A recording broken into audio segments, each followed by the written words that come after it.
Hello viewers, welcome to view book. இன்றைய வகுப்புல 11th standard history புக்ல இருக்கக்கூடிய 15th லெசனான மராத்தியர்கள் குறித்து தான் டீடைல்டா பார்க்க போறோம். நம்ம ஆல்ரெடி மராத்தியர்கள் பத்தி படிச்சிருக்கோம். 7th ஸ்டாண்டர்ட்ல டேர்ம் 2 புக்ல உங்களுக்கு லெசன் 3 வந்துட்டு மராத்தியர்கள் மற்றும் பேஷ்வாக்களின் எழுச்சி குறித்து கொடுத்திருப்பாங்க. அங்க நம்ம மராத்தியருடைய ஆட்சி, அவங்களுடைய நிர்வாகம், அதுக்கடுத்து அவங்கள பெயரளவு ஆட்சியாளர்களை வைத்துக்கொண்டு பேஷ்வாக்களுடைய அந்த உண்மையான அதிகாரத்தை வைத்துக்கொண்டு ஆட்சி செஞ்சிருப்பாங்க. சோ அது குறித்தும் அவங்களுடைய நிர்வாகம் குறித்தும் நம்ம பார்த்தோம். சோ அங்க ஒரு ஓவர்வியூ தான் பார்த்திருப்போம். அதாவது யார் யாரெல்லாம் வந்தாங்க, என்னென்ன பண்ணாங்க, அந்த முக்கியமான நிகழ்வுகளை பத்தி மட்டும்தான் பார்த்திருப்போம். பட் உங்களுக்கு இந்த லெசன்ல இன்னும் டெப்தா கொடுத்திருப்பாங்க. அவ்வளவுதான். அடுத்து இந்த லெசனை பொறுத்த வரைக்கும் இன்னொரு விஷயம் என்னன்னு பாத்தீங்கன்னா, மராத்தியர்களுடைய ஆட்சி, பேஷ்வாக்களுடைய ஆட்சி மட்டும் இல்லாம ஆங்கிலோ மராத்தா போர் 3 நடந்துச்சு. சோ அது குறித்தும் இந்த லெசன்ல உங்களுக்கு டீடைல்டா கொடுத்திருப்பாங்க. சோ அதனால மராத்தியர்கள், பேஷ்வாக்கள் பத்தி படிக்கும் பொழுது ரொம்பவே இம்பார்ட்டன்டான லெசன் அப்படின்னு பாத்தீங்கன்னா இந்த 11th ஸ்டாண்டர்ட் ஹிஸ்டரி புக்ல இருக்கக்கூடிய இந்த 15th லெசன். ஓகேங்களா? அண்ட் இதுல நீங்க 7th என்ன கண்டென்ட் படிச்சீங்களோ அது ஃபுல்லாவே இங்கேயும் இருக்கும். ஓகேங்களா? சோ அதனால நீங்க ஃபர்ஸ்ட் 7th கம்ப்ளீட் பண்ணிட்டு அதுக்கப்புறம் இந்த லெசனுக்கு வந்தீங்க அப்படின்னா உங்களுக்கு இன்னும் ஈஸியா இருக்கும். ஈஸியா உங்களால அண்டர்ஸ்டாண்ட் பண்ணிக்க முடியும். அதனால ஃபர்ஸ்ட் 7th இத படிச்சு முடிச்சிருங்க. எப்பவுமே நான் சொல்லக்கூடியதான், லோயர் ஸ்டாண்டர்ட்ல இருந்து படிக்க ஆரம்பிங்க. அப்பதான் உங்களுக்கு அந்த கான்செப்ட் ஈஸியா புரியும். ஓகேங்களா? எடுத்த உடனே 11th எடுத்தீங்க அப்படின்னா கொஞ்சம் கஷ்டமா இருக்க மாதிரி இருக்கும். பட் அதுவே 7th ஒரு 10 பக்கம் 12 பக்கம் தான் இருக்கும். ஒரு ரீடு விட்டுட்டு அதுக்கப்புறம் இங்க வந்தீங்க அப்படின்னா இந்த பகுதி உங்களுக்கு ரொம்ப எளிமையானதா இருக்கும். ஓகேங்களா? சோ அதற்காக தான் சொல்றேன். அண்ட் ஆல்ரெடி நம்ம 7th வீடியோ கிளாஸஸ் ப்ரொவைட் பண்ணிருக்கோம். இன்கேஸ் நீங்க அதை பார்க்கல அப்படின்னா அதுக்கான வீடியோ லிங்க் டிஸ்கிரிப்ஷன்ல கொடுத்திருக்கேன், செக் பண்ணிக்கோங்க. சோ இன்றைய பகுதியில மராத்தியர்களை பத்தி பார்க்கலாம். அடுத்த பகுதி பார்ட் 2ல பேஷ்வாக்கள், அந்த 3 ஆங்கிலோ மராத்தா போர்களை பத்தி பார்த்தோம். ஓகேங்களா? சோ இதுல அறிமுகத்துல என்ன கொடுத்திருக்காங்க அப்படின்னு பாத்தீங்கன்னா, இந்த மராத்தியர்களுடைய எழுச்சி யாருக்கு பாதகமா அமைஞ்சிச்சு அப்படின்னு பாத்தீங்கன்னா முகலாயர்களுக்கு தான் பாதகமா அமைஞ்சிச்சு. ஏன்னா முகலாய பேரரசுடைய வீழ்ச்சிக்கு ஒன் ஆஃப் த ரீசன்ஸ் அப்படின்னா இந்த மராத்தியர்கள் தான். சோ அது ஒரு பாயிண்டா கொடுத்திருக்காங்க. அடுத்தது, இந்த மராத்திய ஆட்சியானது மகாராஷ்டிரா, அந்த தக்கான பகுதிகள்ல தான் தொடங்கப்பட்டுச்சா, தமிழகத்துக்கு இல்லையா அப்படின்னு கேட்டீங்கன்னா தமிழகத்திலயும் மராத்தியர்களுடைய ஆட்சி தொடங்கப்பட்டுச்சு. எப்ப அப்படின்னு பாத்தீங்கன்னா 1674ல என்ன ஆகும் அப்படின்னு பாத்தீங்கன்னா தஞ்சாவூர் நாயக்கர்களுக்கும் மதுரை நாயக்கர்களுக்கும் சண்டை நடந்துட்டு இருக்கும். சோ அந்த நேரத்துல தஞ்சாவூர் நாயக்கர் கிட்ட இருந்து பகுதிகளை வெங்கோஜி அப்படின்னு சொல்லக்கூடிய சிவாஜியுடைய ஒன்று விட்ட சகோதரர் என்ன பண்ணுவாருன்னா அந்த தஞ்சாவூர் பகுதியை கைப்பற்றுவாரு. கைப்பற்றி இப்போ மதுரை நாயக்கர்கள் இருக்காங்கல்ல, சோ அதனால அவர் என்ன பண்ணுவாருன்னா, நான் உங்களுக்கு கப்பம் கட்டி கொண்டு இந்த பகுதியை ஆட்சி செய்கிறேன்னு சொல்லி 1674ல மராத்திய ஆட்சிய தமிழகத்துல தஞ்சாவூர்ல தொடங்குறாங்க. அதுக்கப்புறமா 1676ல வெங்கோஜி ஒரு சுதந்திரமான அரசாகவே அதை மாத்திருவார். ஓகேங்களா? அப்ப 1673ல தஞ்சாவூர் பகுதிகள் அந்த டிஸ்பியூட்ல இருக்கும். மதுரை நாயக்கர்களுக்கும் தஞ்சாவூர் நாயக்கர்களுக்கும் நடுவுல சண்டையில இருக்கும். சோ அதை பயன்படுத்தி வெங்கோஜி அவர்கள் 1674ல தஞ்சாவூர் பகுதி தஞ்சாவூர் நாயக்கர்களிடம் கைப்பற்றுவார். சோ அப்படி கைப்பற்றி அவர் என்ன சொல்லுவாருன்னா, மதுரை நாயக்கர்களுக்கு ஒரு உத்தரவாதத்தை கொடுப்பாரு, நான் வருஷம் வருஷம் உங்களுக்கு இவ்வளவு கப்பம் கட்டுறேன், இந்த பகுதியை நான் ஆட்சி செஞ்சுக்கிறேன்னு சொல்லி. அப்படித்தான் 1674ல தஞ்சாவூர்ல மராத்தியர்கள் ஆட்சியை தொடங்குறாங்க. அதுக்கப்புறம் 1676ல அது ஒரு சுதந்திரமான ஆட்சியாக, அதாவது வெங்கோஜி மன்னனாக அங்கு பிரகடனம் செய்து கொண்டார். ஓகேங்களா? சோ இப்படி மராத்தியர்களுடைய ஆட்சி தக்கான பகுதியில மட்டும் இல்ல, நம்மளுடைய தமிழகத்திலையும் இருந்திருக்கு. சோ இப்படி தமிழகத்தில் ஆரம்பிக்கப்பட்ட மராத்திய ஆட்சி 1832வது ஆண்டு வரைக்கும், 2ஆம் சரபோஜி மன்னர் இறக்குற வரைக்குமே இங்கே இருந்திருக்கு. ஓகேங்களா? அடுத்தது, மராத்திய எழுச்சிக்கான காரணங்கள். இது 7th ஸ்டாண்டர்ட்ல கொடுத்திருக்கிறது அப்படியே இங்க கொடுத்திருப்பாங்க, கொஞ்சம் ஆட் ஆன் இருக்கும், அவ்வளவுதான். சோ மராத்தியர்கள் எழுச்சிக்கு ஒரு முக்கியமான காரணம் அப்படின்னு பாத்தீங்கன்னா மக்களுடைய இயல்பு, அதுக்கப்புறம் அவங்க இருந்தக்கூடிய புவியியல் கூறுகள். இந்த மராத்திய பகுதி அப்படிங்கிறது என்னன்னா இப்படி இருக்கும் பாருங்க. சோ இந்தியால இந்தியா மேப் இப்படி இருக்கு அப்படின்னா, இந்த மேற்கு கடற்கரையை 3ஆ பிரிப்பாங்க. கொங்கண கடற்கரை, அடுத்தது இருக்கக்கூடியது கனரா கடற்கரை, அடுத்தது இருக்கக்கூடிய மலபார் கடற்கரை அப்படின்னு சொல்லுவாங்க. சோ இந்த கொங்கண பகுதிகளில் அமைந்திருப்பதுதான் இந்த மகாராஷ்டிரா மாநிலம். சோ அங்கத்தான் மராத்தியர்களுடைய பூர்வீகம். ஓகேங்களா? சோ அப்படி இருக்கும் பொழுது இந்த கொங்கண பகுதிகளில் தான் மராத்தியர்கள் வாழ்றாங்க. இதுல இன்னொரு முக்கியமான விஷயம் என்னன்னா, மேற்கு தொடர்ச்சி மலை இந்த அரபிக்கடலுக்கு இணையாக இருக்கும். சோ அப்படிங்கும் பொழுது இந்த மகாராஷ்டிரா பகுதி அப்படிங்கிறது என்னன்னா இந்த மலைப்பாங்கான ஒரு பகுதி. சோ அப்ப அது ஒரு மலைப்பாங்கான பகுதியா இருக்கிறதுனால, இங்க வந்து செங்குத்தான மலைகள் இருக்கிறதுனாலயும், எளிதில் அணுக முடியாத பள்ளத்தாக்குகள் இருக்கிறதுனாலயும், அது மட்டும் இல்லாம இவங்களுடைய கோட்டைகள்லாம் மலைக்கு மேல இருக்கும். சோ அப்ப பாதுகாப்பான அரண்களாக அந்த கோட்டைகள் இருப்பதனாலயும், அங்க ராணுவ பயிற்சி, அந்த ராணுவ பாதுகாப்புக்கு உகந்ததாக இருந்துச்சு அப்படின்றாங்க. சோ இதனாலதான் அவங்கள வந்து யாராலையும் அந்நிய படையெடுப்புனால எளிதாக மராத்தியர்களை வெற்றி கொள்ள இயலவில்லை. காரணம் இந்த மாதிரியான புவியியல் கூறுகள். ஓகேங்களா? சோ அதனாலதான். அதுக்கு அடுத்தது மக்களுடைய இயல்பு அப்படின்னு பாத்தீங்கன்னா, நம்ம முந்தைய வகுப்பிலேயே பார்த்திருப்போம். சிவாஜி இந்த மலைவாழ் மக்களை கொண்டு ஒரு அணியை திரட்டினார். அந்த அணியானது சிவாஜிக்கு விசுவாசமாக இருந்தது. அதனாலதான் அவர் பல கோட்டைகளை கைப்பற்ற முடிஞ்சுச்சு அப்படின்னு பார்த்தோம். சோ அது ஒரு முக்கியமான விஷயம். அப்ப அந்த மக்கள் வந்து அவங்களுக்கு வீரமும் இருக்கு, ஒழுக்கம் இருக்கு, அதை தாண்டி விசுவாசம் அப்படிங்கிற ஒரு இயல்பு இருக்கு. அது மட்டும் இல்லாம சிறந்த தந்திரவாதிகளாக இருந்திருக்கிறார்கள்.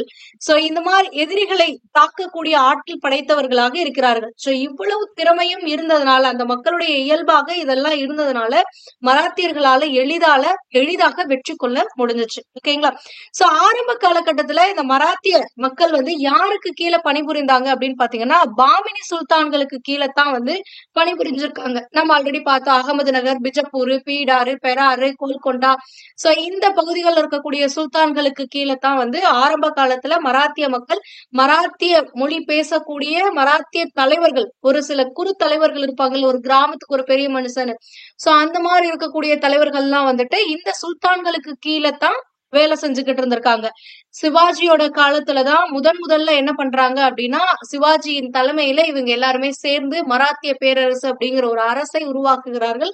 அதுக்கடுத்து சிவாஜி எப்ப இறக்குறாரோ அதுக்கப்புறமா என்ன பண்றாங்கன்னா, மறுபடியும் பழைய இதுதான், மறுபடியும் இந்த சுல்தான்களுக்கு கீழே வந்து வேலை செய்ய ஆரம்பிச்சுட்டாங்க. ஓகேங்களா? சோ இதத்தான் இந்த பகுதியில கொடுத்திருக்காங்க. அடுத்து பாத்தீங்க அப்படின்னு பாத்தீங்கன்னா, நம்மளுக்கு தெரியும் முகலாய பேரரசு அப்படிங்கிறது ஒட்டுமொத்த இந்தியாவுல ஒரு முக்கால்வாசி இருக்கக்கூடிய பகுதியை வந்து கவர் பண்ணிருக்கும். ஒரு ஹாஃப்ல இருந்து முக்கால்வாசிக்கு நடுவுல இருக்கக்கூடிய பகுதிகளை வந்து கவர் பண்ணிருப்பாங்க. சோ அப்ப அவங்களுடைய ராணுவம் பெரிதாக இருக்கும். அப்ப அவங்க கிட்ட வலிமை மிகுந்த காலாட்படை இருந்துச்சு. அது மட்டும் இல்லாம ஆபத்தான ஆயுதங்களையும் கொண்டிருந்தாங்க. பீரங்கி படையை வைத்துக் கொண்டிருந்தார்கள் முகலாயர்கள். சோ அப்படி ஒரு வலிமையான படையை வைத்துக் கொண்டிருப்பதனால அவங்க கிட்ட டைரக்டா இவங்களால மோத முடியுமான்னு கேட்டீங்கன்னா முடியாது.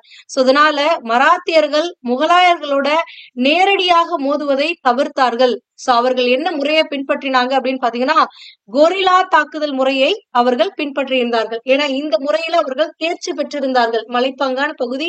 சோ யாரும் எதிர்பாராத நேரங்கள்ல அவர்களை தாக்கி அழிக்க முடியும். சோ அந்த மாதிரியான கொரில்லா தாக்குதல் முறையில இவங்க இருந்தாங்க. இவங்க என்ன பண்ணுவாங்க, இந்த கொரில்லா தாக்குதல் முறை அப்படின்னா என்னன்னா, இரவு நேரங்கள்ல அவங்களுடைய தாக்குதலை வந்து திட்டமிடுவாங்க. இரவு நேரங்கள்ல மின்னல் வேகத்துல போய் தாக்குவாங்க. தாக்குதல் அப்போ வந்துட்டு ஒரு மேலதிகாரி வந்து அவங்களுக்கு ஆர்டர் போட்டாதான் போய் தாக்கணும்லாம் கிடையாது. அந்த போர் சூழல்களை புரிந்து கொண்டு அந்த இடத்துல இந்த ஸ்டெப் எடுத்து வச்சா இவனை தூக்கிடலாம், ஒன்னும் பாதகம் வராது, அடுத்து எந்த இதுவும் வராது அப்படின்னு சொல்லி மேலதிகாரியுடைய உத்தரவுக்கு காத்திருக்காமல் போர் சூழலை கருத்தில் கொண்டு வழிமுறைகளை மாற்றி செயல்படுத்தும் திறமையும் அந்த மராத்திய மக்கள் பெற்றிருந்தார்கள். சோ அதனாலதான் அவங்க வந்து வெற்றியாளர்களாக திகழ முடிஞ்சுச்சு. ஓகேங்களா?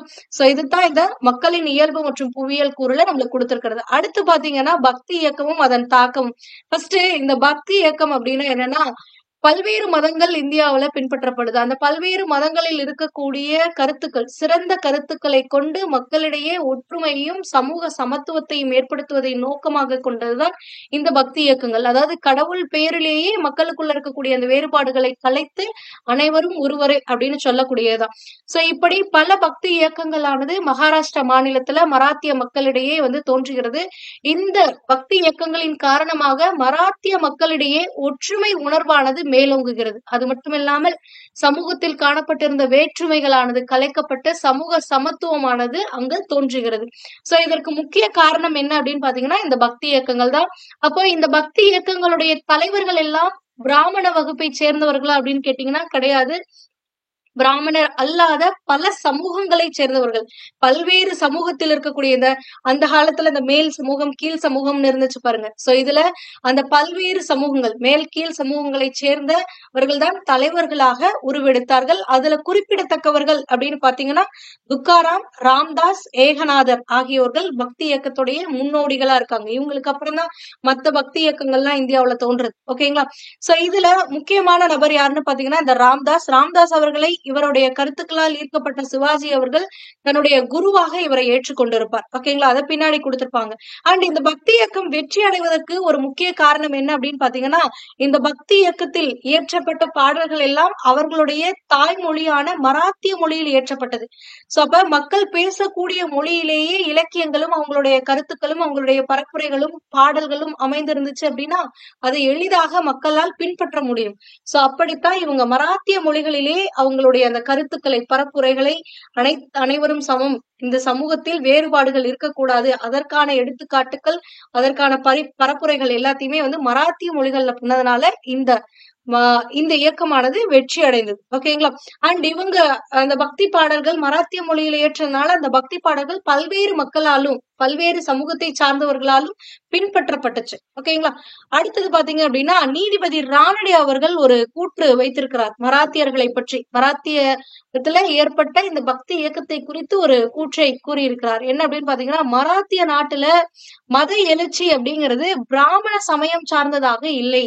அங்கு அமைப்புகள், சடங்குகள், வகுப்பு வேறுபாடுகள் ஆகியவற்றுக்கு எதிராக தனது போராட்டத்தை பொறுத்த அளவில் வழக்கத்தில் உள்ள கொள்கைக்கு மாறானதாக அது அமைந்தது. அதாவது முன்னாடி பின்பற்றி கொண்டிருந்த அந்த மூட சடங்குகள், அதுக்கடுத்தது வகுப்பு வேறுபாடுகள் காரணமாக மக்கள் பிளவுபட்டு காணப்பட்டார்கள். சோ அப்ப அவங்களுடைய மதத்தில் கூறப்பட்டுள்ள சிறந்த கருத்துக்களை எடுத்து மக்களிடையே தெளிவுபடுத்தி இதற்கு இது பொருள் அல்ல, இதுதான் பொருள், அப்ப அனைவரும் சமம் அப்படின்னு சொல்லி ஒரு ஒற்றுமை உணர்வை வளர்ப்பதாக இந்த சடங்குகளுக்கு எதிரான ஒன்றாகத்தான் இந்த மத எழுச்சியானது இந்த நாட்டுல இருந்துச்சு. மத்தபடி பிராமண சமுதாயம் சார்ந்ததாக இது அமையல அப்படின்றாங்க. அதுக்கு அடுத்தது இந்த மாதிரி பக்தி இயக்கத்தை தோற்றுவித்த அந்த துறவிகள் எல்லாம் யார் அப்படின்னு பாத்தீங்கன்னா பிராமண வகுப்பை சார்ந்தவர்கள் அல்ல, பிராமண வகுப்பை சாராமல் சமூகத்தின் அடிநிலையை சேர்ந்தவர்களாக இருந்தார்கள் அப்படின்னு சொல்லி நீதிபதி ரானடே அவர்கள் குறிப்பிடுகிறார். அதுக்கடுத்தது இது மட்டும்தானா ஒரு மலைப்பகுதி, அவங்களுடைய புவியியல் கூறு, மக்களுடைய இயல்பு, அதுக்கடுத்தது இந்த பக்தி இயக்கம் மட்டும்தான் மராத்தியர்களுடைய எழுச்சிக்கு காரணமா அப்படின்னு கேட்டீங்கன்னா இன்னும் பல காரணங்கள் இருக்கு. அதுல ஒரு சில காரணங்களை இங்க கொடுத்திருக்காங்க. என்ன அப்படின்னு பாத்தீங்கன்னா விஜப்பூர், கோல்கொண்டா அரசுகள் கலைந்த சூழ்நிலையில் மராத்தியர் ஒன்றிணைந்து தங்களுடைய வாழ்க்கைக்காக போராட வேண்டிய உந்துதலை பெற்றனர். அதாவது ஆரம்ப காலகட்டத்துல மராத்திய மக்கள் யாருக்கு கீழே ஒர்க் பண்றாங்கன்னா பிஜப்பூர், கோல்கொண்டா, பெரார், பீடார், அகமது நகர் இந்த சுல்தான்களுக்கு கீழே தான் ஒர்க் பண்ணாங்க. அதுக்கப்புறம் சிவாஜியோடைய தலைமையில எழுச்சி பெற்றாங்க. மறுபடியும் சிவாஜி மறைந்ததுக்கு அப்புறம் மறுபடியும் அவங்களுடைய போய் ஜாயின் பண்ணிக்கிட்டாங்க. சோ அப்படி இருக்கக்கூடிய காலகட்டத்துல முகலாயர்கள் இந்த தக்கான பகுதியில் ஆட்சி செய்து இந்த சுல்தான்களுக்கு கூட எப்பவுமே சண்டை இருந்துகிட்டே இருந்துச்சு. இவங்களுடைய பகுதிகளை கைப்பற்றது, இவங்களுடைய ஆட்சியில மாற்றத்தை ஏற்படுத்தக்கூடியது, இவங்களுடைய ஆட்சியில பதவியில இருக்கக்கூடிய ஒரு சுல்தானை பதவியிலிருந்து இறக்கி அவங்களுக்கு சாதகமான ஒருத்தரை, முகலாயர்களுக்கு சாதகமான ஒரு சுல்தானை அந்த பகுதியில் ஆட்சியாளராக நியமிக்கிறது, இந்த மாதிரி பல பிரச்சனைகள் போய்கிட்டே இருந்துச்சு. சோ அப்ப அந்த ஆட்சி கலைந்த சூழ்நிலையில அவங்களுக்கு கீழே இருக்கக்கூடிய மராத்தியர்களுடைய வாழ்வாதாரத்துக்காக அவங்க என்ன பண்றாங்கன்னா அவங்க எல்லாம் சேர்ந்து அவங்களுக்குன்னு ஒரு அமைப்பு இருக்கணும் அப்படின்னு நினைக்கிறாங்க. சோ அதனாலதான் எழுச்சி பெற்றது அப்படின்றாங்க. ஓகேங்களா? அடுத்தது பிஜப்பூர், கோல்கொண்டா, அகமது நகர் ஆகிய சுல்தான்களுக்கு எதிராக நடந்த தக்கான போர்களின் காரணமாக முகலாயர்களின் கருவூலமானது காலியானது. ஏன்னா அவுரங்கசீப்போடைய காலகட்டத்துல இந்த தக்கான பகுதிகளில் படையெடுப்புங்கிறது பெரிதளவா இருந்துச்சு. ஏன்னா அவருடைய காலகட்டத்தை 50 ஆண்டுகள் கிட்டத்தட்ட ஆட்சி செஞ்சிருப்பாரு. அந்த 50 ஆண்டுகள்ல முதல் 25 ஆண்டுகள் மேல வடக்கு பகுதிகளில் ஆப்கானியர்களுடைய எழுச்சியை அடக்குவதற்காக செலவிட்டார். அதுக்கடுத்து கடைசி 25 ஆண்டு காலம் இரண்டாவது பாதையை இந்த தக்கான பகுதிகளில் இருக்கக்கூடிய இந்த சுல்தான்களின் எழுச்சியையும் மராத்தியர்களுடைய எழுச்சியையும் அடக்குவதற்காகவே அவங்க செலவிட்டாங்க. சோ அப்படிங்கும் போது அந்த முகலாயர்களுடைய கருவூலமானது இந்த தக்கான பகுதிகளில் இருக்கக்கூடிய சுல்தான்களை அடக்குவதற்காக அந்த போர்களின் காரணமாக கருவூலமானது காலியானது அப்படின்றாங்க. அடுத்தது தக்கான பகுதிகளில் சிதறி கிடந்த மராத்தியரை தனது தலைமையின் கீழ் ஒன்று திரட்டி சிவாஜி ஒரு வலுவான அரசை நிறுவினார். அந்த அரசுக்கு ராய்கர் தலைநகரமாக விளங்கியது. ஏன்னா ராய்கர் கோட்டையில தான் 1674 சத்ரபதி சிவாஜி அவர்கள் முடிசூட்டிக் கொள்வார். ஓகேங்களா. சோ அப்ப ஆரம்பத்துல சிவாஜி அவர்கள் ஒரு மன்னருடைய குடும்பத்துல பிறந்தவரா அப்படின்னு கேட்டீங்கன்னா கிடையாது. சாஜி போன்ஸ்லே அப்படிங்கிற ஒருத்தர் சுல்தானுக்கு கீழே ஒர்க் பண்ற ஒரு அரசு அதிகாரி, அவ்வளவுதான். சோ அந்த அரசு அதிகாரியுடைய மகனாகத்தான் பிறந்திருக்கிறார். ஒரு சாதாரண மகனாக பிறந்து அதுக்கப்புறம் அங்க இருக்கக்கூடிய அந்த உள்ளூர் மராத்திய தலைவர்களை வெற்றி கொண்டு அதுக்கப்புறம் ஒரு மராத்திய தலைவராக உருவெடுக்கிறார் சிவாஜி அவர்கள். ஓகேங்களா. சோ அப்ப அங்க இருந்த அந்த சின்ன சின்ன தலைமைகளை திரட்டி மராத்திய தலைமைகளை சின்ன சின்ன மராத்திய தலைவர்களை அடக்கி அவங்களுக்கு எல்லாம் மேல வந்துதான் இவர் வந்து ஒரு மாபெரும் பேரரசை தோற்றுவிக்கிறார். ஓகேங்களா. சோ அப்ப மாபெரும் பேரரசான மராத்திய பேரரசை தோற்றுவித்தவர் யார் அப்படின்னு பாத்தீங்கன்னா சிவாஜி அவர்கள். இவர் 1627 பிறக்கிறாரு. 1680 இறந்துருவாரு. சோ 1627 ஜுன்னார் அப்படிங்கிற இடத்துக்கு பக்கத்துல இருக்கக்கூடியதான் ஷிவ்னர். இந்த பிளேஸ் ரொம்ப முக்கியம். PYQல அடிக்கடி கேட்கப்பட்டது. இந்த ஷிவ்னர் அப்படிங்கிற பகுதியில சாஜி போன்ஸ்லேக்கும் அவருடைய முதல் மனைவியான சிஜாபாய்க்கும் மகனாக பிறக்கிறார் சிவாஜி அவர்கள். இந்த சாஜி போன்ஸ்லே வந்து தாய் வழியில தேவகிரி ஆண்ட யாதவ மன்னர்களுடைய வழித்தோன்றல், அதுக்கடுத்தது தந்தை வழியில மேவார் சிசோடியாக்களின் வழித்தோன்றலா இருக்காரு. அதாவது சாஜி போன்ஸ்லே சிவாஜியுடைய அப்பா வந்து தாய் வழியில தேவகிரி யாதவ மன்னர்களுடைய வழித்தோன்றல், தந்தை வழியில மேவாரை தோன்றல். அந்த காலத்துல அந்த ரஜபுத்திரர்களை திருமணம் செய்து கொள்வார்கள். சோ அந்த ரஜபுத்திர குடும்பங்களுக்கு இடையே ஏற்பட்ட திருமண உறவின் மூலமாக பிறந்தவர் தான் இந்த சாஜி போன்ஸ்லே. அவருடைய மகன் தான் யார் அப்படின்னு பாத்தீங்கன்னா சிவாஜி அவர்கள். ஓகேங்களா. சோ இவர் என்ன பண்றாரு அப்படின்னு பாத்தீங்கன்னா ஃபர்ஸ்ட் எங்க ஒர்க் பண்றாருன்னா அகமது நகர் சுல்தானுக்கு கீழே ஒர்க் பண்றாரு. அது எப்படி அப்படின்னு பாத்தீங்கன்னா அப்போ அகமது நகருடைய சுல்தானாக அகமது ஷா அப்படிங்கிறவர் இருப்பாரு. அவருக்கு கீழே அடிமையா இருந்து பின்னால அமைச்சராக பதவியேற்றவர் தான் மாலிக் அம்பர் அவர்கள். 1548 இருந்து 1626 வரைக்கும் அவருக்கு கீழே அகமது நகர் சுல்தானுக்கு கீழே அடிமையாகவும் அமைச்சராகவும் ஒர்க் பண்ணவர் தான் மாலிக் அம்பர். மாலிக் அம்பரை பத்தி நம்ம படையெடுப்புகள் படிக்கும் பொழுது முகலாயர்கள் காலத்திலேயே வந்து படிச்சிருக்கோம். சோ அப்படி மாலிக் அம்பர் இறந்ததுக்கு அப்புறமா அந்த மாலிக் அம்பருக்கு கீழே தான் இந்த சாஜி பான்ஸ்லே வந்து ஒர்க் பண்றாரு. புரியுதுங்களா. சோ அகமது ஷாக்கு கீழே அகமது நகருடைய சுல்தானுக்கு கீழே மாலிக் அம்பர் ஒர்க் பண்றாரு. மாலிக் அம்பருக்கு கீழே தான் இந்த சாஜி பான்ஸ்லே சிவாஜியோடைய அப்பா வந்து ஒர்க் பண்றாரு. சோ அப்ப மாலிக் அம்பர் இறக்கும் பொழுது அந்த இடத்த வந்து இவர் பூர்த்தி செய்யணும் அப்படிங்கிறதுக்காக அரசியல்ல குதிக்கிறாரு. அப்படித்தான் இவர் வந்து மேல வராரு. ஓகேங்களா.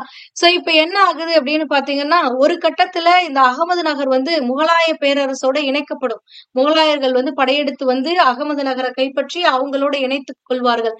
அதுக்கப்புறம் மறுபடியும் அவங்க இழப்பாங்க, மறுபடியும் பிடிப்பாங்க. இதெல்லாம் நடந்துகிட்டே இருக்கும். ஒரு வாட்டி அகமது நகர் முகலாயர்களுக்கு கண்ட்ரோல்ல போயிடுச்சு அப்படின்னா கடைசி வரைக்கும் அவங்க கண்ட்ரோல்லே இருக்கும்லாம் கிடையாது. மறுபடியும் அகமது நகரை சேர்ந்த சுல்தான்களால மீண்டும் முகலாயர்களோடு போரிட்டு மீண்டும் திரும்ப பெறப்படும், மீண்டும் இழக்கப்படும், மீண்டும் இது மறுபடியும் மீட்கப்படும். இந்த மாதிரி பல முறை நடந்துகிட்டேதான் இருக்கும். ஓகேங்களா. அப்படி ஒரு முறை என்ன ஆகுதுன்னா இவரு அந்த அரசியல்ல ஈடுபட்டு கொண்டிருக்கக்கூடிய காலத்துல அகமது நகர் முகலாயர்களால கைப்பற்றப்படுது. சோ கைப்பற்றப்பட்டு முகலாயர்களுடைய பகுதியோட இணைக்கப்படுது. அப்ப இவர் என்ன பண்றாரு அப்படின்னா இதுக்கப்புறம் அகமது நகருடைய சுல்தானுக்கு கீழே ஒர்க் பண்ண முடியாது, பிஜப்பூருக்கு போயிடலான்னு சொல்லிட்டு பிஜப்பூர் சுல்தான் கிட்ட தன்னுடைய பணியை தொடர்கிறார். ஓகேங்களா. அதுக்கு அடுத்தது என்ன ஆகுது அப்படின்னு பாத்தீங்கன்னா எப்படி சிவாஜி தாதாஜி கொண்டதேவ் கிட்ட போறாரு அப்படின்னு பாத்தீங்கன்னா சாஜி பான்ஸ்லேக்கு வந்து இவர் வந்து இந்த மாதிரி அரசியல்ல ஈடுபட்டு கொண்டிருந்த காலத்தில் அரசு அதிகாரியாக பணியாற்றி கொண்டிருந்த காலத்தில் இவருக்குன்னு ஒரு நிலப்பகுதியை அந்த சுல்தான் வழங்கியிருப்பார். அந்த நிலப்பகுதியை தான் வந்து ஜாகிர்னு சொல்லுவாங்க. அந்த நிலப்பகுதியை நிர்வகிக்கக்கூடிய பொறுப்பை சாஜி பான்ஸ்லே அவர்கள் தாதாஜி கொண்டதேவ் அவர்கிட்ட கொடுத்திருப்பாங்க. சோ அப்படித்தான் பூனாவுல இருக்கக்கூடிய அந்த நிலப்பகுதியை நிர்வகிக்கக்கூடிய அதிகாரத்தை தாதாஜி கொண்டதேவுக்கு சாஜி பான்ஸ்லே அவர்கள் வழங்கி இருப்பார். அப்படிப்பட்ட அந்த ஜாகீர்தார் கிட்ட என்ன பண்றாருன்னா தன்னுடைய முதல் மனைவியையும் தன்னுடைய மகனான சிவாஜியையும் பாதுகாக்கக்கூடிய பராமரிக்கக்கூடிய ஒரு கடமையை வந்து இவர்கிட்ட ஒப்படைக்கிறார். ஓகேங்களா.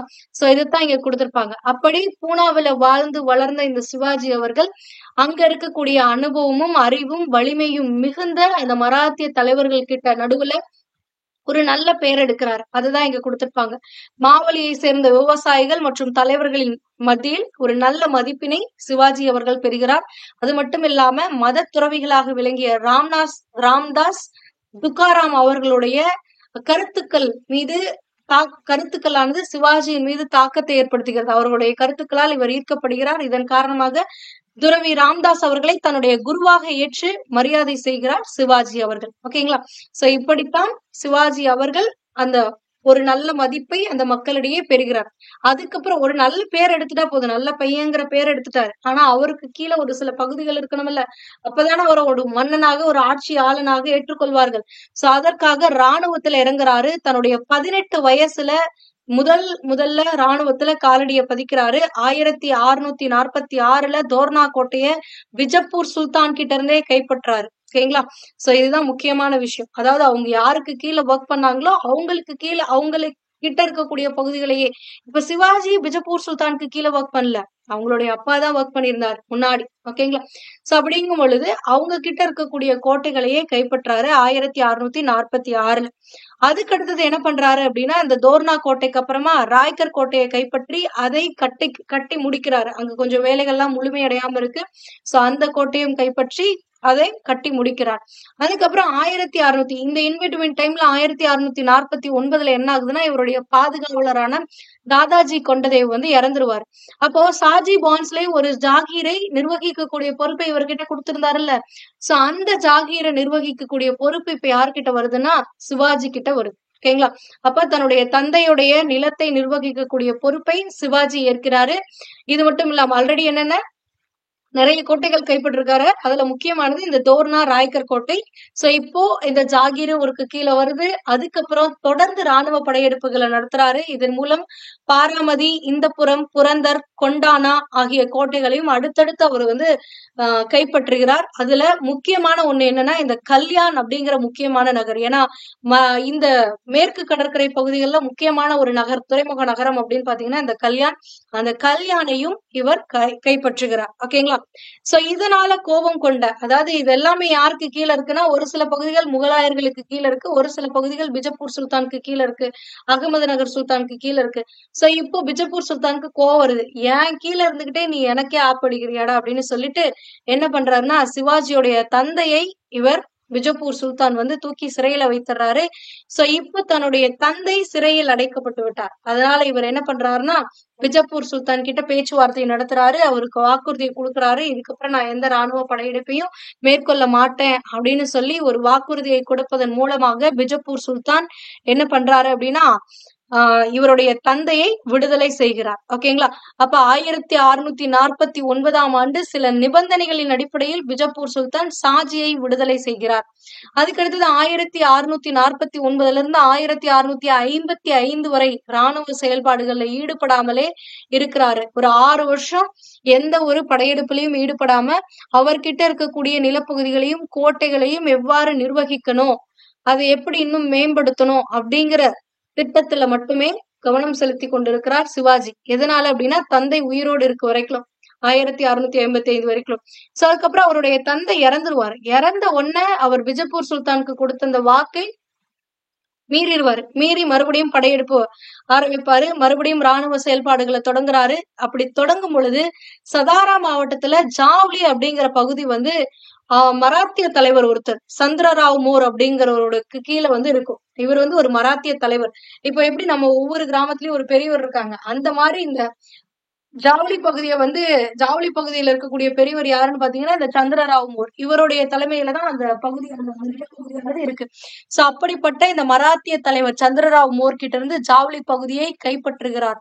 சோ இப்படி இவர் கைப்பற்றும் பொழுது ஒரு மராத்திய தலைவருக்கு கீழே இருக்கக்கூடிய ஒரு பகுதியவே கைப்பற்றாரு அப்படின்னா, அதுக்கடுத்து மத்த மராத்திய தலைவர்கள்லாம் இருப்பாங்கல்ல, சோ அவங்களுடைய மத்தியில ஒரு செல்வாக்கு பெறுகிறார். மறுபடி அவங்க இருக்கக்கூடிய சின்ன சின்ன மராத்திய தலைவர்கள் கிட்ட இருக்கக்கூடிய இடங்களையும் கைப்பற்றி ஒரு பேரரசை உருவாக்க தொடங்குகிறார். ஓகேங்களா? ஒரு மிகப்பெரிய நிலப்பரப்பை கைப்பற்றுகிறார். மராத்திய தலைவர்களுக்கு மத்தியிலே இவர் ஒரு கொஞ்சம் வலிமையான ஆள்பா, இவங்கிட்ட மோதக்கூடாது, இவங்கிட்ட அடிப்பணிஞ்சு போயிடணும், இவன் வந்து நம்ம மேல படையெடுத்து வந்தானா அவங்ககிட்ட கப்பம் கட்டிட்டு நம்ம கம்முன்னு நவுந்துக்கணும், ஆட்சி நம்ம கிட்ட இருந்தா போதும் அப்படின்ற மாதிரி ஒரு பின்பத்தை உருவாக்குகிறார். ஓகேங்களா?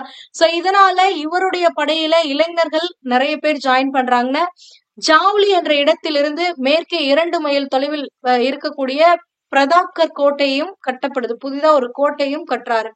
இதுக்கு அடுத்து என்ன பார்க்க போறோம் அப்படின்னு பாத்தீங்கன்னா, பிஜப்பூர் சுல்தானோடு மோதல். இப்போ 1656 அவங்க அப்பா இறந்ததுக்கு அப்புறம் மறுபடியும் இவர் என்ன பண்றாரு, ராணுவ நடவடிக்கைகள்ல ஈடுபடுறாருன்னு சொன்னோம்ல. அப்ப பிஜப்பூர் சுல்தானுக்கு எதிராக இவர் என்னென்ன நடவடிக்கைகள்ல ஈடுபடுறாருங்கிறத அடுத்து நம்மளுக்கு கொடுத்திருக்காங்க. 1656 நவம்பர் மாதம் என்ன ஆகுதுன்னா, பிஜப்பூருடைய சுல்தானாக இருந்த முகமது அடில் ஷா அவர்கள் மரணிச்சிருவாரு. சோ அப்ப அவரு மரணிச்சதுக்கு அப்புறம் அவருடைய 18 வயது நிறைந்த மகனான 2ஆம் அடில் ஷா அவர்கள் அடுத்து பொறுப்பேற்பாரு. இதே காலகட்டத்துல 1657ல பீடார், கல்யாணி, புரந்தர் ஆகிய பகுதிகளை வந்து ஹவுரங்கசீப் கைப்பற்றுவார். சோ 1658ல தான் வந்து ஹவுரங்கசீப் வந்து முகலாய மன்னனாக என்ன பண்ணுவாருன்னா ஆட்சி பொறுப்பேறுவார். அதுக்கு முன்னாடி வரைக்கும் தக்கான பகுதியுடைய ஆளுநராக ஷாஜஹான் தலைமையில இவர் இருப்பார். சோ அப்படி இருக்கும் பொழுது 1657ல என்ன பண்றாருன்னா பீடார், கல்யாணி, புரந்தர் முக்கியமான நகரங்களை ஹவுரங்கசீப் கைப்பற்றாரு. சோ இதனால என்ன ஆகுது அப்படின்னு பாத்தீங்கன்னா, இந்த மேப்ல பாருங்க, அப்பதான் உங்களுக்கு புரியும். ஒரு கிராஸான ஒரு பெரும் நிலப்பரப்பு. கல்யாண் பகுதி இங்க இருக்கு, அடுத்தது புரந்தர் இங்க இருக்கு, அடுத்தது பீடார் இங்க இருக்கு. அப்ப இந்த பகுதிகள்ல இதுதான் வந்து தக்கான பகுதிங்கிறது. இந்த பகுதிகள்ல வந்து ஹவுரங்கசீப் கைப்பற்றும் பொழுது இப்போ வந்துட்டு என்ன ஆகுதுன்னா, சிவாஜிக்கும் பிஜப்பூர் சுல்தானுக்கும் ஓகே இப்படியே போச்சுன்னா அவன் பெரிய படை, அவன்கிட்ட நம்ம நேரடியா மோத முடியாது, அப்புறம் நம்மளுடைய பகுதிகளையும் இழந்துடணும். ஏன்னா இதெல்லாம் முக்கியமான பகுதிகள், முக்கியமான நபர்கள் கிட்ட இருக்கு. அப்ப இந்த பகுதிகள்லாம் இழந்துட்டோம் அப்படின்னா நம்மளால சமாளிக்க முடியாதுங்கிறதுனால ஒரு சமரச பேச்சுவார்த்தைக்கு வருகிறார்கள் இந்த 3 பேர். அதாவது சிவாஜியும் பிஜப்பூர் சுல்தானும் ஹவுரங்கசீப்போட ஒரு சமரசம் செய்ய வேண்டிய ஒரு நிலைமைக்கு தள்ளப்படுகிறார்கள். ஆனா இதே நேரத்துல இன்னொரு முக்கியமான விஷயம் நடக்குது. என்ன அப்படின்னு பாத்தீங்கன்னா, இந்த இடத்துல இப்போ ஹவுரங்கசீப் பெரிய ஆளா நிக்கிறாரு. சோ அப்படி நிக்கும் பொழுது 1657ல வந்து இந்த போருக்கு அப்புறம் இந்த பகுதிகள்லாம் கைப்பற்றினதுக்கு அப்புறம் இதே காலகட்டத்துலதான் ஷாஜகான் அவர்கள் இறப்பாரு. ஷாஜகான் இறந்த உடனே அடுத்தது 1658ல முகலாய மன்னனாக அவுரங்கசீப் முடிச்சு விட்டுவதற்காக என்ன பண்ணிடுவார்னா அங்க டெல்லிக்கு போயிருவார். சோ அப்ப தக்கான பகுதியில இருந்து டெல்லிக்கு போயிருவார். சோ இந்த நேரத்தை வந்து யார் பயன்படுத்திக்குவாங்க அப்படின்னு பாத்தீங்கன்னா சிவாஜி பயன்படுத்திக்குவாங்க. சிவாஜி இந்த வாய்ப்பை பயன்படுத்தி கொண்டு வடக்கு கொங்கணம் மீது போர் தொடுத்து கல்யாண், பிவாண்டி, மாகுலிங்கிற முக்கியமான கோட்டைகளை பகுதிகளெல்லாம் கைப்பற்றிடுவாரு. சோ இப்ப என்ன ஆகுது அப்படின்னு பாத்தீங்கன்னா, சிவாஜி மற்றும் அப்சல் கான் 1659. இந்த அப்சல் கான் யாருன்னா பிஜப்பூர் சுல்தானுடைய தளபதி தான் இந்த அப்சல் கான். இப்போ 2 பேரும் அவங்க கிட்ட இருக்கக்கூடிய பகுதிகள் ஹவுரங்கசீப். ஏன்னா கல்யாண் பகுதி ஹவுரங்கசீப் கிட்ட இருந்துச்சு. அததான் வந்து கல்யாண் பகுதி சிவாஜி கிட்ட இருந்துச்சு. அததான் 1657ல ஹவுரங்கசீப் கைப்பற்றாரு. அப்ப இவர்கிட்ட இருந்த பகுதியும் கைப்பற்றாரு. அடுத்தது பீடார், புரந்தர் பகுதிகள்லாம் வந்துட்டு பிஜப்பூர் சுல்தான் வந்து பயந்துக்கிறாரு. இந்த பகுதிகள்லாம் கைப்பற்றனா அடுத்து நம்ம கிட்ட வந்துருவான்ட்டு. அப்ப 2 பேரும் சமரசத்துக்கு தான் போறாங்க. யார்கிட்ட? அவுரங்கசீப் கிட்ட. சோ அவுரங்கசீப் இந்த பிளேஸ்ல இருந்து டெல்லிக்கு போனதுனால இப்ப துணிச்சல் வந்துருச்சு. சோ இதை பயன்படுத்தி இவர் வந்து மறுபடியும் அவருடைய கோட்டைகளை மீட்டு கொண்டார். சோ அப்படி மீட்டு கொள்ளும் பொழுது இப்போ மறுபடியும் இவன் மட்டும் எல்லா ராணுவ செயல்களையும் ஈடுபட்டு பகுதிகளை கைப்பற்றான் அப்படின்னு சொல்லி கோபம் கொண்ட பிஜப்பூர் சுல்தான், ஆல்ரெடி அவர் மேல கோபம் இருக்கு சிவாஜி மேல பிஜப்பூர் சுல்தானுக்கு. ஏன்னா அவங்களுடைய பகுதிகள் பல பகுதிகளை கைப்பற்றினாங்க. சோ இப்படி கைப்பற்றவும் பிவாண்டி, மாகுலி, கல்யாண் பகுதிகளை கைப்பற்றவும் மறுபடியும் என்ன பண்றாருன்னா பிஜப்பூர் சுல்தான் அவருடைய தலைமை தளபதியான அப்சல் கானை சிவாஜிக்கு எதிராக போர் தொடுக்கிறதுக்காக அனுப்புறாரு. சோ அதைத்தான் இங்க நடந்திருக்கும். ஓகேங்களா? சோ அப்படி அப்சல் கான் வந்து ஒரு பெரும் படையோடு சிவாஜியை எதிர்கொண்டு போவார். சோ அப்படி அவர் பணிக்கும் பொழுது, இந்த பணிக்கும் பொழுது, பிஜப்பூர் சுல்தானால பணிக்கும் பொழுது அப்சல் கான் ஒரு சூளுரை உரைப்பார். என்னன்னு பாத்தீங்கன்னா, மலைகளில் ஒளிந்து கொண்டிருக்கக்கூடிய அந்த எலியை, யார? சிவாஜியா, எலியை நான் சங்கிலியில் கட்டி கொண்டு இழுத்து வருகிறேன் அப்படின்னு சொல்லி ஒரு சூளுரை உரைச்சிட்டு போவார். அங்க இருந்து ஒரு பெரும் படையோட சிவாஜியை எதிர்கொள்வதற்காக போவார். இங்க என்ன ஆகும் அப்படின்னு பாத்தீங்கன்னா, சிவாஜி இருக்கக்கூடிய ஒரு பகுதி வந்து ஒரு மலைப்பாங்கான பகுதி, கொரில்லா தாக்குதல் முறையானது அவங்க பண்ணுவாங்க. அதனால அவங்க எளிதில் வெற்றி கொள்வார்கள். அதனால இவங்க கிட்ட போய் டைரக்டா மோதணும் அப்படின்னாலாம் வெற்றி கொள்ள முடியாது. அதனால ஏதாவது ஒரு சூழ்ச்சியை பண்ணித்தான் நம்ம வந்து இது பண்ணி ஆகணும், இவனை வீழ்த்தி ஆகணும் அப்படின்னு அப்சல் கான் திட்டமிடுறாரு. சோ அதன்படி என்ன பண்றாங்கன்னா 2 பேருக்கும் பேச்சுவார்த்தை பண்ணிக்கலாம் அப்படின்னு சொல்லி கூப்பிடுறாங்க. கூப்பிடும் போது அப்சல் கான் என்ன பண்ணுவாருன்னா எதிர்பாராத விதமாக சிவாஜியை கொல்லணும் அப்படின்னு நினைப்பாரு. ஆனா சிவாஜி தாங்கிட்ட மறைச்சு வச்சிருந்த புலி நகங்களை கொண்டு அப்சல் கானை தோற்கடிச்சிருவார். ஓகேங்களா? சோ இதுக்கப்புறம் தெற்கு குங்கணம் மற்றும் கோகல்பூர் மாவட்டங்களை தாக்கிய மராத்திய படைகள் பன்காலா கோட்டையை கைப்பற்றுது. சோ அப்சல் கான் இறந்துறாரு. அதோட மட்டும் இல்லாம வடக்கு குங்கண பகுதி தான் இப்ப அவங்க கையில இருந்துச்சு. ஏன்னா இங்க இதுபடி வடக்கு குங்கணத்தை மட்டும்தான் வச்சிருந்தாங்க. இப்போ என்ன பண்றாங்கன்னா தெற்கு கொங்கண பகுதிகள், பன்காலா கோட்டைகள் இது எல்லாத்தையுமே கைப்பற்றுறாங்க. இப்ப பிஜப்பூர் சுல்தான் வந்து அனுப்பணும். அவன் வந்து ஒரு தளபதி அனுப்பணும். அவன் வேலையை காட்ட முடியல, ஃபெயிலியர் ஆயிடுச்சு. சோ இப்ப பிஜப்பூர் சுல்தானே தலைமை தாங்குறாரு, அந்த படைக்கு தலைமை தாங்கி வராரு. சிவாஜியோட சண்டை போடுறாரு. கிட்டத்தட்ட ஒரு வருஷம் வந்து அந்த சண்டை நீடிக்குது. ஆனாலும் எந்த ஒரு பகுதியையும் பிஜப்பூர் சுல்தானால மீட்க முடியவில்லை. சோ இதனால பெரும் நிலப்பகுதிகளுக்கு சிவாஜி ஒரு ஆட்சியாளராக அங்கீகரிக்கப்படுகிறார். ஓகேங்களா? சோ இதுதான். அடுத்தது இப்போ பிஜப்பூர் சுல்தான் கிட்ட நடந்ததை பார்த்தோமா? இப்போ அவுரங்கசீப் வந்து கல்யாணியை கைப்பற்றிருந்தாரு 1687. இவர் டெல்லி போகும்போது அந்த பகுதியை இவர் மீண்டும் கைப்பற்றிக்கிட்டாரு. யாரு? சிவாஜி. அப்போ முகலாயர்களுடைய பகுதிகளையும் அடுத்தடுத்த ராணுவ நடவடிக்கைகள் மூலமாக கைப்பற்றுகிறார் சிவாஜி. இதனால கோபம் கொண்ட அவுரங்கசீப் சிவாஜி மேல போர் தொடுப்பார். அதைத்தான் அடுத்து கொடுத்திருப்பாங்க. அப்ப 1658 ஜூலை மாதம் அவுரங்கசீப் வந்து மன்னராக அரியணை ஏறுறாரு. சிவாஜியை அடக்குவது இவருடைய முக்கிய நோக்கமா இருக்கு. அதற்காக முகலாய மன்னன் அவுரங்கசீப் என்ன பண்றாருன்னா 1660 தக்கான பகுதியுடைய ஆளுநராக சைஸ்டகான் அவர்களை நியமிக்கிறார். அதாவது ஷாஜகான் இருந்தப்போ அவுரங்கசீப் தக்கான பகுதியுடைய ஆளுநரா இருந்திருப்பார். ஷாஜகான் இறந்ததுக்கு அப்புறம் மன்னனாக அவுரங்கசீப் மாறிட்டார். அப்ப தக்கான பகுதியுடைய ஆளுநர் இன்னும் போஸ்டிங் அவைலபிளா இருக்குல்ல, அந்த பகுதிக்கு தன்னுடைய மாமனார், அதாவது அவுரங்கசீப்புடைய மாமனாரான சைஸ்டகான தக்கான ஆளுநரா 1660 நியமிக்கிறாரு. அவுரங்கசீப்புடைய முக்கியமான ஒரு நோக்கம் என்னன்னா சிவாஜியை எப்படியாவது அடக்கணும் அப்படிங்கறதுதான். அதனால சைஸ்டகான் தலைமையில ஒரு படையை எடுத்து கொண்டு போய் சிவாஜியை தோற்கடித்து அவனை அடக்கி விட்டு வாருங்கள்னு ஒரு திட்டத்தை தீட்ட சொல்றாரு. ஆனா சிவாஜி ஒரு திறமையான திட்டத்தை தீட்டுறாரு. 1663 சைஸ்டகானுடைய படைகள் சிவாஜியை தாக்குறதுக்காக தயாரா இருக்கிறாங்க. இதே நேரத்துல என்ன பண்றாருன்னா சிவாஜி ஒரு 400 வீரர்களோட, ஒரு படை வீரர்களோட புனாவுக்கு பக்கத்துல இருக்கக்கூடிய ஒரு முகாம்ல வந்து சைஸ்டகான் தங்கி இருப்பார். சோ அப்படி தங்கி இருக்கும் பொழுது ஒரு 400 படை வீரர்களோட ஒரு திருமண கோஷ்டி மாதிரி, அந்த காலத்துல திருமணம் வந்து பிரபலமா நடக்கும், அந்த மாதிரி ஒரு 400 பேரோட ஒரு திருமண கோஷ்டி மாதிரி வேஷம் போட்டுட்டு போய் சைஸ்டகான் தங்கி இருக்கக்கூடிய அந்த முகாமின் மீது தாக்குதல் நடத்துவாங்க. இதுல சைஸ்டகான் கொல்லப்பட மாட்டார், தப்பி ஓடிடுவாரு. சோ அதுக்கப்புறம் இவர் என்ன பண்ணுவாருன்னா அவுரங்கசீப் சைஸ்டகான திரும்ப வந்திருப்பா அப்படின்னு சொல்லி அழைச்சிருவார். சோ தன்னுடைய மாமனாரை 1663 டிசம்பர் மாதம் தக்கான பகுதியின் ஆளுநர் பொறுப்பிலிருந்து திரும்ப அழைத்துக் கொள்கிறார். சோ இதுக்கப்புறம் என்ன ஆகுதுன்னா இதோட விட்டுறக்கூடாது இல்ல, அதுக்கப்புறம் மறுபடியும் இப்ப வந்து கோவம் வந்துருச்சு, என்னைய விட தாக்க வர முகலாயா, இருடா ஒண்ணு போட்டு தள்ளுறேன்னுட்டு சிவாஜி என்ன பண்றாருன்னா அன்றைய காலகட்டத்துல சூரத் மேற்கு கடற்கரையில இருக்கக்கூடிய சூரத் துறைமுகம் முகலாயர்களுக்கு வருவாய் தரக்கூடிய ஒரு முக்கியமான துறைமுகம். அந்த துறைமுகத்தை தாக்குறேன் அப்படின்னு சொல்லி அந்த அரபிக்கடல் பகுதியில இருக்கக்கூடிய அந்த மேற்கு கடற்கரை துறைமுகமான சூரத் நகர கொள்ளையடிக்கிறார். எப்போ 1664 முதல்ல சூரத் பகுதியில தாக்குதல் நடத்துறாரு. தாக்குதல் நடத்தி சூரத்தை சூறையாடுகிறார். சோ சிவாஜியை வீழ்த்துவதற்காக இப்ப என்ன பண்றாருன்னா ஆல்ரெடி சைஸ்டகான அனுப்பி பின்வாங்கிட்டாங்க.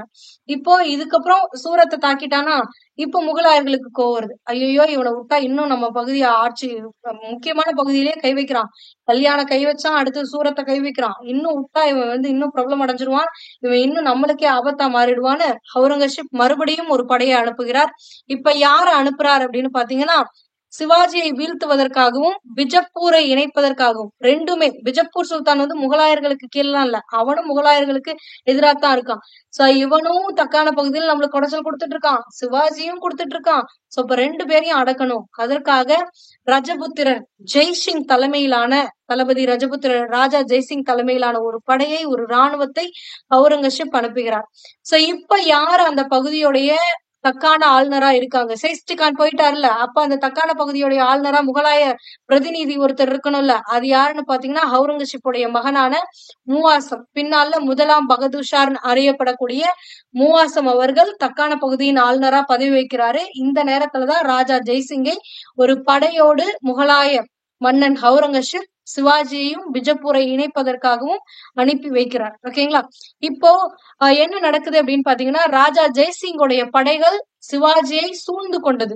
சிவாஜியை திட்டமிட்டு சூழ்ந்துகிட்டாங்க. வேற வழியே இல்ல, சிவாஜியுடைய எந்த ஒரு தந்திரமும் இங்க பலிக்காது அப்படின்ற மாதிரி ஒரு சூழ்நிலை ஏற்படுது. அதனால சிவாஜி என்ன பண்றாருன்னா ராஜா ஜெய்சிங்கோடைய ஒரு சமரச பேச்சுவார்த்தைக்கு உடன்படுகிறார். அதன்படி 1665 ஜூன் மாதம் புரந்தர் கோட்டை கைப்பற்ற பின்பு புரந்தர் கோட்டையை தான் வந்து சுத்தி வளைக்கிறாங்க. இப்ப கைப்பற்ற பின்புதான் இந்த சமரசத்துக்கு வராங்க. அப்படி வரும் பொழுது ஒரு உடன்படிக்கையில கையெழுத்திடுறாங்க. அதுதான் வந்து என்னன்னா 1665 ஜூன் 11 புரந்தர் உடன்படிக்கை. இந்த புரந்தர் உடன்படிக்கை சிவாஜிக்கும் வெசஸ் ராஜா ஜெய்சிங்க்கும் நடக்குது.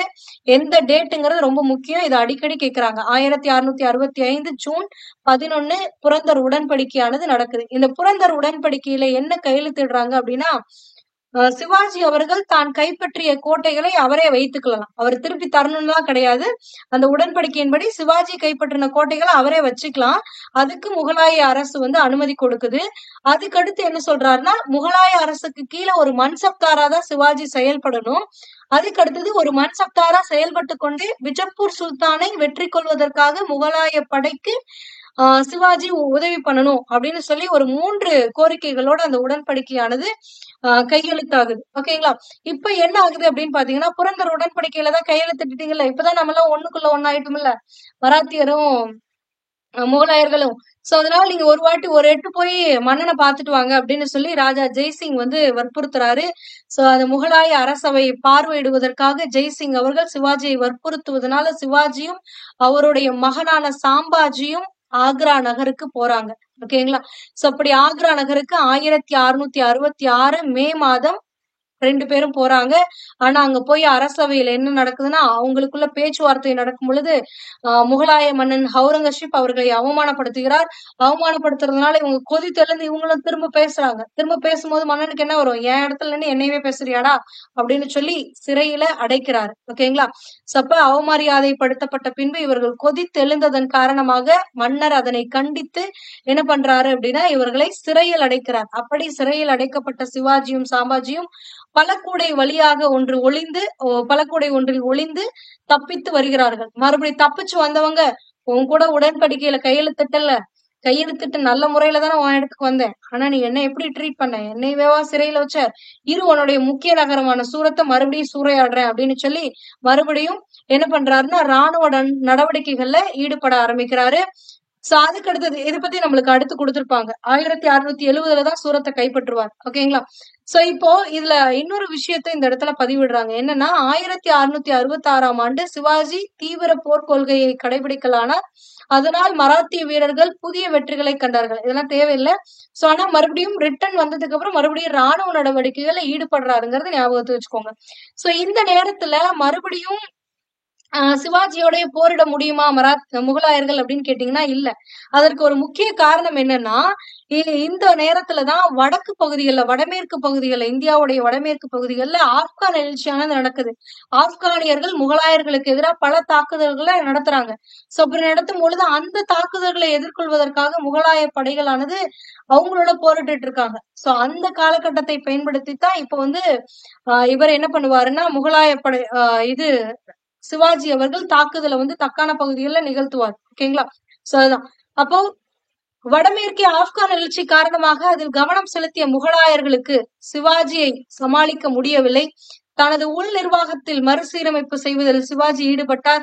இளவரசர் மூவாசம் தக்காணத்தின் அரச பிரதிநிதியாகவும் மிகவும் வலிமை குறைந்த ஒரு சோம்பலுடனும் இருந்தார். ஓகேங்களா?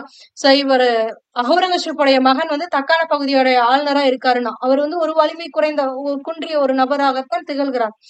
முகலாய படைகள் எல்லாம் அங்க ஆப்கானியரோட போட்டி போட்டுட்டு இருக்கிறாங்க. அதனால இந்திய சிவாஜியோட எழுச்சியை அவர்களால் சமாளிக்க முடியவில்லை. இதே நேரத்துல ராஜா ஜஸ்வந்த் சிங்கு கூட நட்பு பாராட்டுகிறார் சிவாஜி. அந்த நட்பு பாராட்டியதன் காரணமாக அவருடைய மகன் சாம்பாஜி வந்து ஒரு மன்சப்தார் நிலைக்கு உயர்த்தப்படுகிறார். அப்ப மன்சப்தார்னா 5000 என்ற படிநிலை கொண்ட ஒரு மன்சப்தாராக சாம்பாஜி நியமிக்கப்படுகிறார். ஓகேங்களா?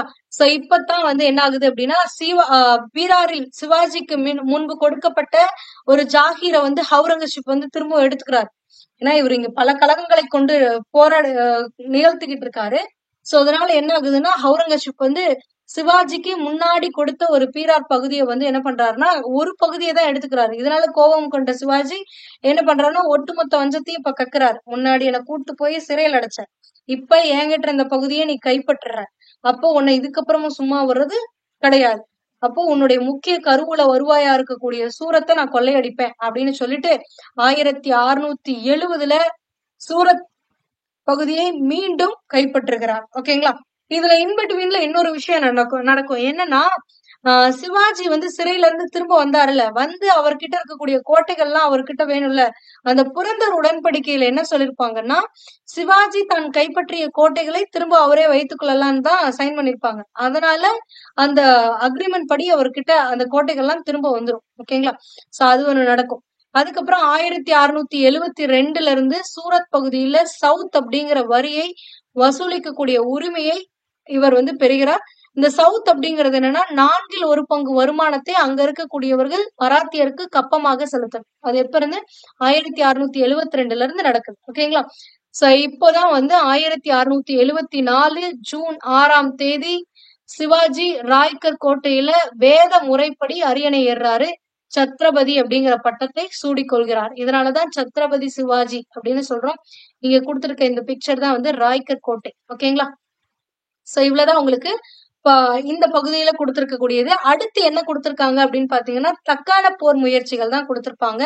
சிவாஜி வந்து 1676ல தெற்கு பகுதியில தன்னுடைய வெற்றிகளை தொடங்குறார். அதாவது தக்கான பகுதிகளில் இருக்கக்கூடிய பல பகுதிகளை கைப்பற்ற ஆரம்பிக்கிறார். மன்னனாக முடிச்சூட்டி கொண்டதுக்கு அப்புறம் தக்கான சுல்தான்களுக்கு கீழே தானே அந்த தக்கான பகுதிகள்லாம் இருக்கு. அப்ப அவங்க கிட்ட இருந்து கொஞ்சம் கொஞ்சம் பகுதியா கைப்பற்றி ஒரு பெரிய நிலப்பரப்பை தன்னுடைய ஆட்சிக்கு கீழே கொண்டு வரணும்னு நினைக்கிறார். சோ அதற்காக என்ன பண்றாருன்னா, கோல்கொண்டா சுல்தான் கிட்ட வந்து ஒரு ரகசிய ஒப்பந்தத்துல கையெழுத்திடுறாரு. சோ அப்ப என்ன ஆகுது அப்படின்னா, ரகசிய ஒப்பந்தத்துல கையெழுத்திடும் போது கோல்கொண்டா சுல்தான் கிட்ட சொல்றாரு, எனக்கு ஒரு சில பகுதிகள்லாம் இந்த தக்கான பகுதிகள்ல வேணும். அதை பிடிக்கிறதுக்கு நீங்க எனக்கு ஹெல்ப் பண்ணுங்க. அப்படி நீங்க ஹெல்ப் பண்ணீங்கன்னா நான் என்கிட்ட இருக்கக்கூடிய ஒரு சில பகுதிகள்லாம் உங்களுக்கு கைமாறா திருப்பி தரேன் அப்படின்னு சொல்லி உறுதியளிக்கிறாரு. அதன் மூலமாகத்தான் இங்க தென் பகுதியில இருக்கக்கூடிய செஞ்சி, வேலூர் கோட்டைகள்லாம் வந்து இவர் கைப்பற்றாரு. ஓகேங்களா. அதோட கைப்பற்றினது மட்டும் இல்லாம இதற்கு முன்பு அந்த அவருடைய தந்தை சாஜிக்கு சொந்தமான இருந்த பகுதிகளையும் இவர் வந்து கைப்பற்றுகிறார், சேர்த்துக் கொள்கிறார். அதுக்கப்புறமா சகோதரர் உறவிலான வெங்கோஜியை அல்லது எக்கோஜியை தஞ்சாவூரை நிர்வகிக்குமாறு அவர் பணிக்கிறார். சோ தக்கான பகுதிகள்ல இதே நேரத்துல என்ன நடக்கும், 1673 காலகட்டங்கள்ல என்ன நடக்கும்னா, தஞ்சாவூர் நாயக்கருக்கும் மதுரை நாயக்கருக்கும் நடுவுல சண்டை நடக்கும். சோ அப்ப தஞ்சாவூர் நாயக்கர் கிட்ட இருந்து அந்த பகுதிகளை மராத்தியர்கள் கைப்பற்றுவாங்க. மராத்தியர்கள் கைப்பற்றினாலுமே அங்க வந்து மதுரை நாயக்கருடைய ஆட்சி நடந்துட்டு இருக்கு. சோ அப்படிங்கும் பொழுது அவங்க கிட்ட என்ன சொல்லுவாங்கன்னா, நாங்க இந்த பகுதிகளை ஆட்சி செஞ்சுக்கிறோம், உங்களுக்கு கப்பம் கட்டுறோம் அப்படின்னு சொல்லிடுவாரு. அப்போ அந்த பகுதியை நிர்வகிக்கக்கூடிய பொறுப்பை தன்னுடைய சகோதரரான வெங்கோஜி அல்லது எக்கோஜின்னு அழைக்கப்படக்கூடிய இவர்கிட்ட சிவாஜி ஒப்படைச்சிருவார். ஓகேங்களா.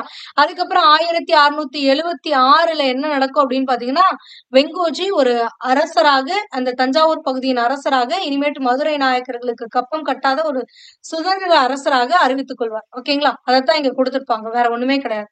அப்ப 1676க்கு முன்னாடி வரைக்கும் 1674லயே பகுதிகள் கைப்பற்றப்படுது. அந்த 2 வருஷம் மதுரை நாயக்கர்களுக்கு ஒரு பெரும் தொகையை கப்பமாக தருவதை உறுதியளித்து தான் அந்த இடத்துல வந்துட்டு இவங்க ஆட்சி செய்யறாங்க. ஓகேங்களா. அதுக்கு அடுத்தது கர்நாடக முற்றுகை முயற்சிகள் சிவாஜிக்கு பெருமையும் புகழையும் கொடுத்தன. இது என்ன கர்நாடக முற்றுகை அப்படிங்கறது வந்து நம்ம ஆங்கிலோ மராத்தா போர்ல படிப்போம். கர்நாடக நவாப்புக்கும் மராத்தியருக்கும் நடுவுல சண்டை நடக்கும். இதுல ஆங்கிலேயர்கள் வந்து ஒரு பக்கம் வந்து கர்நாடக நவாப்புக்கு சப்போர்ட் பண்ணி ஆங்கிலேயர்களுக்கும் மராத்தியர்களுக்கும் நடுவுல போர் நடக்கும். அதுதான் ஆங்கிலோ மராத்தா போர்கள் பின்னாடி நம்ம வந்து படிப்போம். ஓகேங்களா. சோ இப்படி அவர்கள் வந்து படையெடுக்கும் பொழுது புதிதாக கைப்பற்றிய இந்த வேலூர் செஞ்சி கோட்டைகள்லாம் கைப்பற்றணும் இல்ல, அந்த செஞ்சி கோட்டை தான் 2வது பாதுகாப்பு அரணாக இந்த மராத்தியர்களுக்கு திகழுது அப்படின்றாங்க. ஓகேங்களா. அடுத்தது சிவாஜியோடைய கடைசி நாட்கள் எப்படி இருக்கு அப்படின்னா, மகிழ்ச்சியானதாக இல்லை. ஏன் அப்படின்னா, சாம்பாஜி வந்து இவரை கைவிட்டு விட்டு முகலாய படையோட போய் சேர்ந்துக்குவாரு. ஆனா இதுக்கு பின்னாடி ஒரு பெரிய ஸ்டோரி இருக்கும். ஆக்சுவலா சிவாஜியோடைய ரகசிய திட்டத்தின் மூலமாகத்தான் சாம்பாஜி என்ன பண்ணுவாருன்னா, முகலாயர்களோட சேர்ந்துக்குவாரு. சேர்ந்துட்டு அங்க இருந்து ஒரு சில வேலைகளை அவர் பண்ணுவார். பண்ணிட்டு அவர் வெளில வந்துருவாரு, வீடு திரும்பிடுவாரு. ஆனா இது எல்லாத்தையுமே கண்டுபிடிச்சிருவாங்க முகலாய படைகள். கண்டுபிடிச்சதுனால என்ன பண்ணுவாங்கன்னா, முகலாயர்கள் சாம்பாஜிய மறுபடியும் கைது பண்ணிடுவாங்க. கைது பண்ணி அவுரங்கசீப் வந்து சாம்பாஜியை கைது பண்ணி பன்ஹாலா கோட்டைக்கு அனுப்பிடுவாங்க. மறுபடியும் சிவாஜி இறந்த செய்தி வந்து ஒரு 11 நாள் ஆகும் பன்ஹாலா கோட்டைக்கு வந்து அடையறதுக்கு. அதுக்கப்புறமா தான் சாம்பாஜி ரிலீஸ் பண்ணப்பட்டு சிவாஜிக்கு அப்புறமா வந்து சாம்பாஜி வந்து மன்னனாக மராத்திய பேரரசுக்கு தேர்ந்தெடுக்கப்படுவார். ஓகேங்களா. அதுதான். சோ அப்ப 1680ல தன்னுடைய 53 வயதுல சிவாஜி அவர்கள் வயிற்றுப்போக்கின் காரணமாகவும் கடும் காய்ச்சலின் காரணமாகவும் உடல்நலம் பாதிக்கப்பட்டு இறந்துருவார். சோ அவருடைய மறைவின் போது மேற்கு தொடர்ச்சி மலைகள், கல்யாண், கோவா இடையேயான கொங்கண பகுதிகள் ஆகியன சிவாஜியுடைய அரசுக்கு கீழே இருந்துச்சு. அது மட்டும் இல்லாம தெற்குல பெல்காம்ல தொடங்கி துங்கபத்திரை நதி வரை மேற்கு கடற்கரை கர்நாடகாவை உள்ளடக்கிய பகுதிகள் அவருடைய கட்டுப்பாட்டுக்கு கீழே இருந்துச்சு. அவர் மரணிச்ச பொழுது வேலூர், செஞ்சி கோட்டைகள் அண்ட் சில இதர மாவட்டங்கள் எல்லாமே தீர்வு காணப்பட முடியாம, அதாவது மதுரைக்கா இது மராத்தியருக்கா கர்நாடகர்களுக்கா அப்படின்ற ஒரு தீர்வு இல்லாத மாதிரி இருந்துச்சு அப்படின்றாங்க. ஓகேங்களா? சோ இவ்வளவுதான் ஓவரால் ஸ்டோரி அபவுட் சிவாஜி. அப்ப சிவாஜிக்கு அப்புறம் யார் யாரெல்லாம் ஆட்சிக்கு வராங்க அப்படிங்கறத அடுத்து கொடுத்திருக்காங்க. சிவாஜி மறைஞ்சதுக்கு அப்புறம் ஒரு வருஷத்துக்கு அப்புறம் ஒரு சில போராட்டங்கள்லாம் நடக்கும்.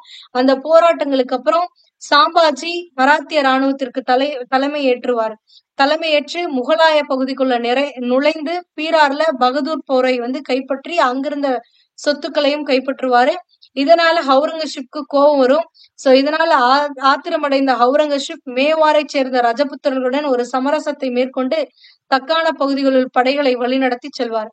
சோ இதன்படி 1686 பிஜப்பூர் அவுரங்கசீப் கைப்பற்றுவாரு. 1687 கோல்கொண்டாவை கைப்பற்றுவாரு. அப்போ தக்கான பகுதிகளில் வலுவா இருக்கக்கூடிய இந்த சுல்தான்களையே முகலாய படைகள் கைப்பற்றுறதுக்கும் பொழுது சாம்பாஜி எல்லாம் எங்கத்தை தேர்வாரு.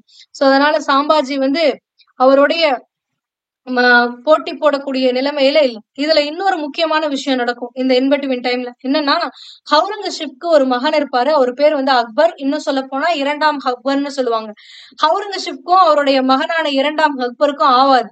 சோ 2ஆம் அக்பர் தன்னுடைய அப்பா கிட்ட சண்டை போட்டுட்டு எங்க வந்துருவாரு அப்படின்னா தக்கான பகுதிக்கு வந்துருவாரு, அதாவது மகாராஷ்டிராக்கு வந்துருவாரு. சோ அப்ப அவர் வரவருக்கு யாரு அடைக்கலம் கொடுப்பாங்க அப்படின்னு பாத்தீங்கன்னா சாம்பாஜி தான் அடைக்கலம் கொடுப்பாரு. சோ இதனால அவுரங்கசீப்க்கு கோபம் இருக்கும். அதனால ஆல்ரெடி இவர் முகலாய பகுதிகளை கைப்பற்றுறது ஒரு கோபம். அடுத்தது தன்னுடைய மகனுக்கு இவர் அடைக்கலம் கொடுக்கிறார், அது ஒரு கோபம். இந்த 2 கோபத்தையும் சேர்த்து வச்சு 1689 முகலாய படை சாம்பாஜியை கைப்பற்றி சாம்பாஜியை சிறைப்பிடித்து சித்திரவதைப்படுத்தி கொல்லுவாங்க. ஓகேங்களா? சோ இது ஒரு முக்கியமான நிகழ்வு. அப்ப சாம்பாஜி இப்ப இறந்துடுறாரு. சாம்பாஜி இறந்ததுக்கு அப்புறம் மராத்திய அரசு அப்படியே முடங்கிருச்சா அப்படின்னு கேட்டா கிடையாது. அதுக்கப்புறம் ராஜாராம் என்ன பண்ணுவாருன்னா ஆட்சியை தொடங்குவார். ஓகேங்களா? சோ அப்ப அவரது இளவல் அவருக்கு அடுத்து இருக்கக்கூடியவர், அவருடைய தம்பி மாதிரி இருக்கக்கூடிய ராஜாராம் அவர்கள் செங்கோட்டையிலிருந்து சண்டையிட தொடங்குறாரு. இந்த மோதல் பல ஆண்டுகள் நீடித்தது. ராஜாராம் 1700 மரணிக்கும் வரையில் அவர் ஆட்சியாளராக இருந்திருக்காரு. அதுக்கப்புறம் ராஜாராமுடைய மனைவி யாருன்னா தாராபாய் தலைமையில போராட்டம் தொடருது. இப்ப தாராபாய்க்கு ஒரு மகன் இருக்காங்க, ஒரு கை குழந்தை இருக்காங்க. அவங்கதான் 2ஆம் சிவாஜின்னு சொல்லுவாங்க. அவரை அடுத்த ஆட்சியாளரா நியமிக்கணும் அப்படின்னு இவங்களுக்கு ஒரு எண்ணம் இருக்கும்.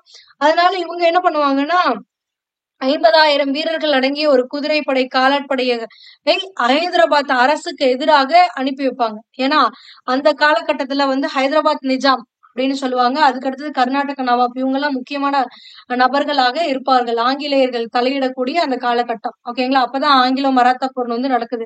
சோ அப்ப அவங்களுக்கு எதிராக அனுப்பப்படுகிறார்கள். சோ இதனால என்ன ஆகுது அப்படின்னு பாத்தீங்கன்னா, இந்த மசூலிப்பட்டினம் துறைமுகத்துல வர்த்தகம் பல ஆண்டுகளா பாதிக்கப்படுது. 1707 அவுரங்கசீப் மறைந்த போது மராத்தியர்கள் பல கோட்டைகள், கொத்தளங்களை தங்களுடைய கட்டுப்பாட்டுல வைத்திருக்கிறார்கள். ஓகேங்களா?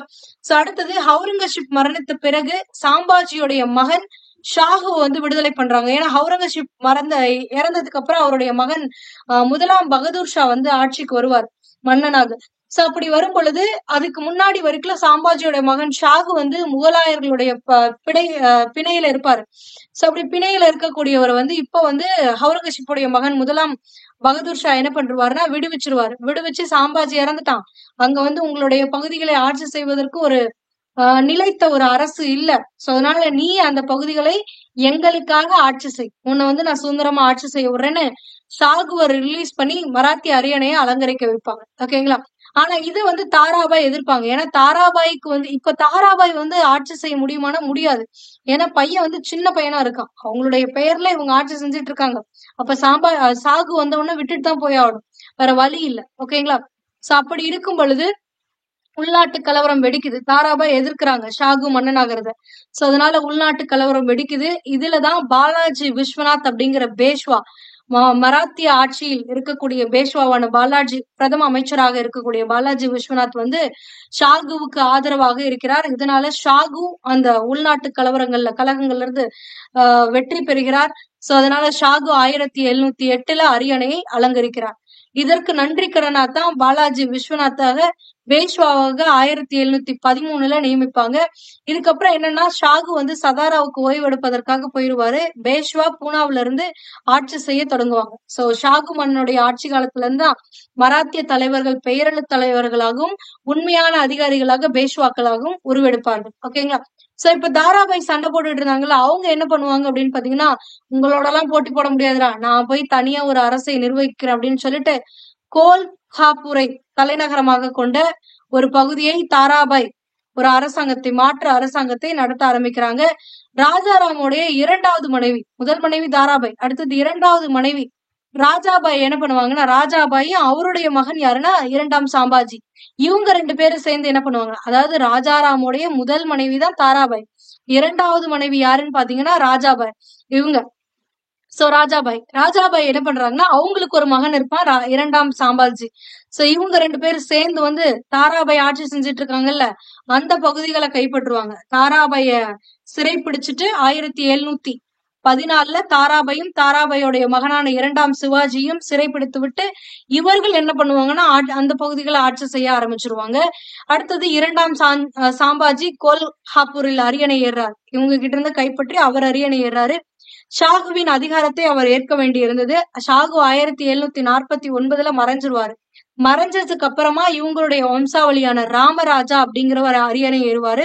சோ இந்த ஷாகு மன்னன் இறந்ததுக்கு அப்புறம் அடுத்து யாரு மராத்திய தலைவர் ஆவாங்க அப்படின்னு சொல்லி அவங்க குடும்பத்துக்குள்ளேயே வாரிசுரிமை சண்டையெல்லாம் நடக்கும். அப்போ பாலாஜி பாஜிராவ் என்ன பண்ணுவாருன்னா பேச்சுவார்த்தை நடத்துவார் இந்த மராத்திய குடும்பங்களோட. யார் யாரெல்லாம் அந்த அரியணைக்கு போட்டி போடுறாங்களோ அவங்களுடைய பேச்சுவார்த்தை நடத்துவாரு. அதுல ராமராஜா அப்படிங்கிறவர் வந்து உடன்படுவாரு. சோ அதன் இதுல பேஷ்வா தானே உண்மையான அதிகாரத்துல இருக்காங்க.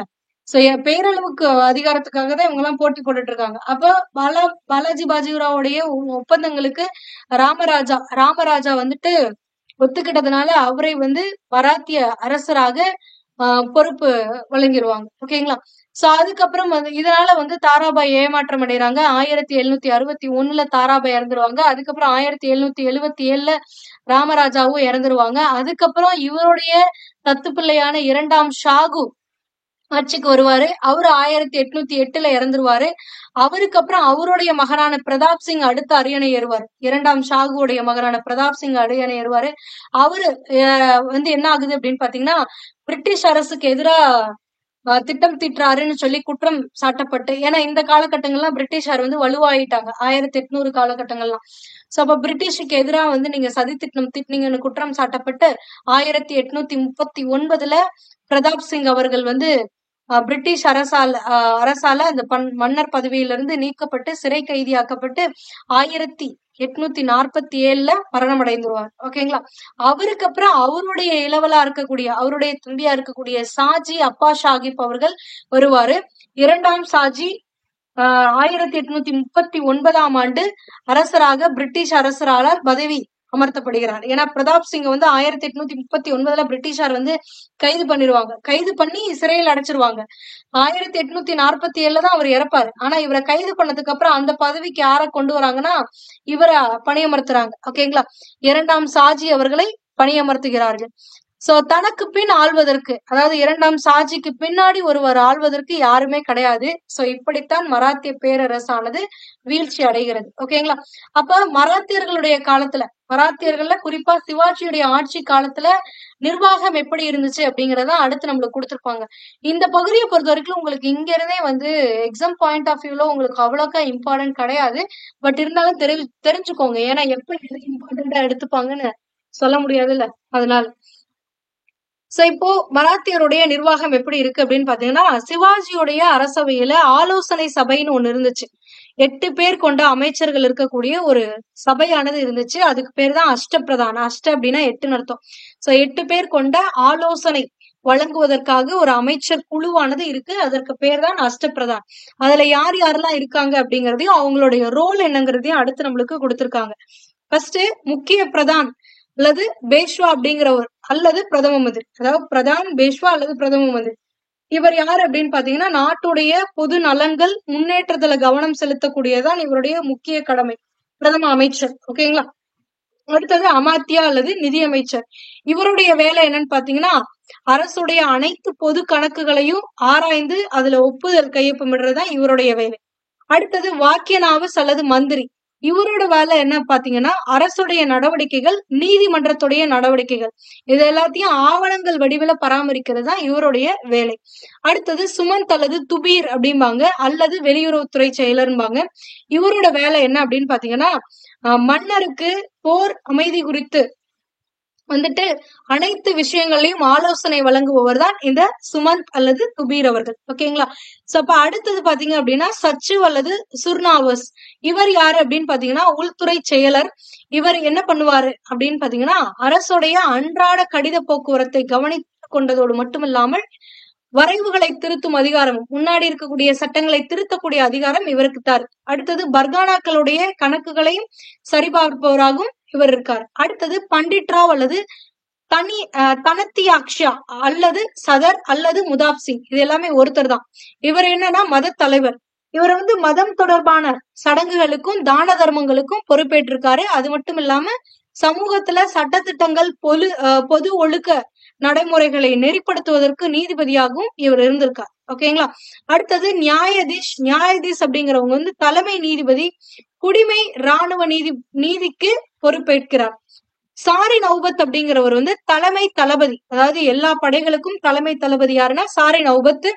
இவருடைய வேலை என்னன்னா ராணுவத்துல ஆள் சேர்ப்பது, அமைதி ரீதியான பராமரிப்பு, ராணுவத்தை நிர்வகிப்பது, இது எல்லாமே இவருடைய வேலையா இருந்திருக்கு. ஓகேங்களா. இதுல நியாயதீஷ், பண்டிட் ராவ் இவங்க 2 பேரை தவிர மத்த எல்லா அமைச்சர்களும் எந்த நேரத்திலையும் ராணுவத்தை வழிநடத்தக்கூடிய தலைமை பண்பை ஏற்கக்கூடிய தகுதி உடையவராகவும், அதே மாதிரி பயணங்கள் ஏற்படுது அப்படின்னா அந்த பயணங்களை மேற்கொள்பவர்களாகவும் இருக்க வேண்டும். ஓகேங்களா. சோ அதைத்தான் இங்க கொடுத்திருப்பாங்க. நியாயதீஷும் பண்டிட் ராவும் இந்த வேலையை செய்யணும்னு அவசியம் இல்லை. பட் மத்த எல்லா அமைச்சர்களும் ஒரு போர் நடக்குதுன்னா ஒரு படைக்கு தலைமை தாங்கணும்னா அவங்க தலைமை தாங்கி அந்த பயணத்தை ஏற்றுக்கொள்ள வேண்டும், தலைமை ஏற்க வேண்டும். சோ அதுதான் இங்க கொடுத்திருக்காங்க. அடுத்தது அனைத்து அரசு கடிதங்கள், ஆவணங்கள், ஒப்பந்தங்கள் ஆகியன அரசர், பேஷ்வா 2 பேருடைய இலச்சினை, அந்த அவங்களுடைய சின்னம் இருக்கணும்.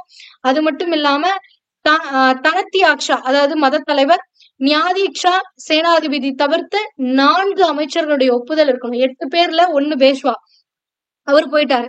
அடுத்தது தனத்தியாக்ஷா, நிதியாக்ஷா, சேனாதிபதி இவங்க 3 பேர் போயிட்டாங்க. அப்ப மீதி 4 பேர் இருப்பாங்கல்ல, அவங்களுடைய ஒப்புதல் எல்லா கடிதங்களிலும் இருக்கணும். அந்த கடிதங்கள்ல அரசருடைய சின்னமும் இருக்கணும், பேஷ்வாவுடைய சின்னமும் இருக்கணும். அது இல்லாம மீதி 4 பேருடைய கையெழுத்து இருக்கணும். ஓகேங்களா. சோ பல அமைச்சர்களுக்கு கீழே மராத்திய நிர்வாகத்துல ஒரு 18 அரசு துறைகளானது இருந்திருக்கு அப்படின்றாங்க. அடுத்தது மாகாண அரசு. நிர்வாக வசதிக்காக சிவாஜி என்ன பண்றாருன்னா தன்னுடைய அரசை 4 மாகாணங்களா பிரிச்சிருக்காங்க. ஒவ்வொரு மாகாணத்துக்கும் அரச பிரதிநிதியா ஒரு வைசிராய்ங்கிறவங்க பணியமர்த்தப்படுகிறார்கள். அந்த மாகாணங்கள் பல பிராந்தியங்களாக பிரிக்கப்படுது.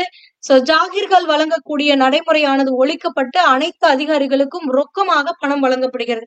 அதாவது அரசு அதிகாரிகளுக்கு டெல்லி சுல்தான்கள் காலத்திலயும் முகலாயர்கள் காலத்திலயும் என்ன பண்றாங்க அப்படின்னு பாத்தீங்கன்னா ஒரு குறிப்பிட்ட நிலப்பகுதியை கொடுத்து அந்த பகுதியிலிருந்து வரக்கூடிய வருவாயை உங்களுடைய ஊதியமாக எடுத்துக்கொள்ளுங்கள்மாங்க. ஆனா மராத்தியர்களுடைய நிர்வாகத்துல என்ன பண்றாங்கன்னா அந்த ஜாகிர் வழங்கக்கூடிய முறை ஒழிக்கப்படுகிறது. சோ அப்ப அவங்களுடைய அந்த அதிகாரிகளுக்கு ஊதியமானது ரொக்க பணமாகத்தான் வழங்கப்பட்டது. ஓகேங்களா. அடுத்தது ஒரு குறிப்பிட்ட பகுதியில வருவாய் உள்ளிட்ட அனைத்து பொறுப்பும் எந்த ஒரு அதிகாரிக்கு ஒதுக்கப்பட்டிருந்தாலும் கூட அந்த சொத்துக்கள் மூலமாக கிடைக்கக்கூடிய வருவாயை மட்டுமே அவர்களுக்கு உரியது. ஓகேங்களா. அதனால எந்த ஒரு தொடர்பும் மக்களுக்கும் அந்த அதிகாரிகளுக்கும் கிடையாது அப்படின்றாங்க. எந்த ஒரு பதவியும் மராத்தியர்களுடைய காலத்துல பரம்பரையானதாக இல்லை. ஓகேங்களா. அடுத்தது பிராந்திய செயல்பாடுகளுக்காக மையமாக கோட்டையானது அமைந்திருந்தது. பாரம்பரியப்படி கிராமம் தான் கடைசி அழகாக ஒரு நிர்வாக அழகாக இருந்திருக்கு ஆஸ் யூசுவல். ஓகேங்களா.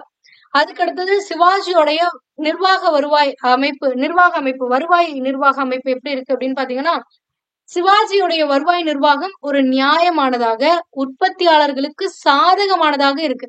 விவசாயிகளுக்கு சாதகமானது. விளைச்சல் இருந்தா நீ வரி கட்டு, விளைச்சல் இல்லைன்னா உட்பு, அந்த மாதிரிதான் இருக்கு. சோ அப்ப நிலம் அளவை செய்யப்பட்டு அந்த நிலத்துல இருந்து எவ்வளவு விளைச்சல் வருமோ அதுல 30% அரசுக்கு கொடுக்கணும் அப்படின்னு சொல்லி ஆரம்ப காலகட்டத்துல வரியானது நிர்ணயிக்கப்படுது. அந்த வரியை பணமாவும் செலுத்தலாம், இல்ல பொருளாவும் அரசுக்கு அந்த உற்பத்தியாளர்கள் செலுத்தலாம். உற்பத்திங்கிறது விவசாயத்தை மட்டும் இல்ல, வேற ஏதாவது தொழில் செய்தால் கூட அதுல இருந்து வரக்கூடிய வருமானத்துல 30% அரசுக்கு செலுத்தணுங்கிறது ஆரம்ப காலகட்ட வரி. அதுக்கப்புறம் என்ன பண்றாங்கன்னா ஒரு 40% அதை மாத்துறாங்க. 40% எப்படி எழுதலாம்? 40/100 எழுதலாமா? சோ இது சிம்பிளிஃபை பண்ணீங்கன்னா 2/5 அர்த்தம். சோ அப்ப அதுக்கப்புறம் என்ன பண்றாங்கன்னா அண்ணாஜி தத்தோ அவர்களுடைய நிர்வாகம் வருவாய் நிர்வாக அமைப்பின் மூலமா சீர்திருத்தம் கொண்டு வராங்க. அதுல என்ன பண்ணுவாங்கன்னா 5 பங்கு நீ வந்து சம்பாதிக்கிறனா அதுல 2 பங்கு அரசுக்கு கொடுத்துரு, மீதி 3 பங்கு நீ வச்சுக்கோ அப்படின்ற ஒரு முறை. அதுதான் இந்த 40% வரியானது அதிகரிக்கப்படுது. செலுத்த வேண்டிய வரித்தொகை தெளிவாக நிர்ணயிக்கப்பட்டிருந்துச்சு. ஓகேங்களா? ஏன்னா 2/5 வந்து நீங்க கண்டிப்பா எங்களுக்கு செலுத்தணும் அப்படிங்கிறது. ஓகேங்களா? பஞ்ச காலத்துல மராத்திய அரசு என்ன பண்ணும்னா பணத்தையும் உணவு தானியங்களையும் உழவர்களுக்கு முன்பணமாக அல்லது முன் பொருளாக கொடுக்கும்.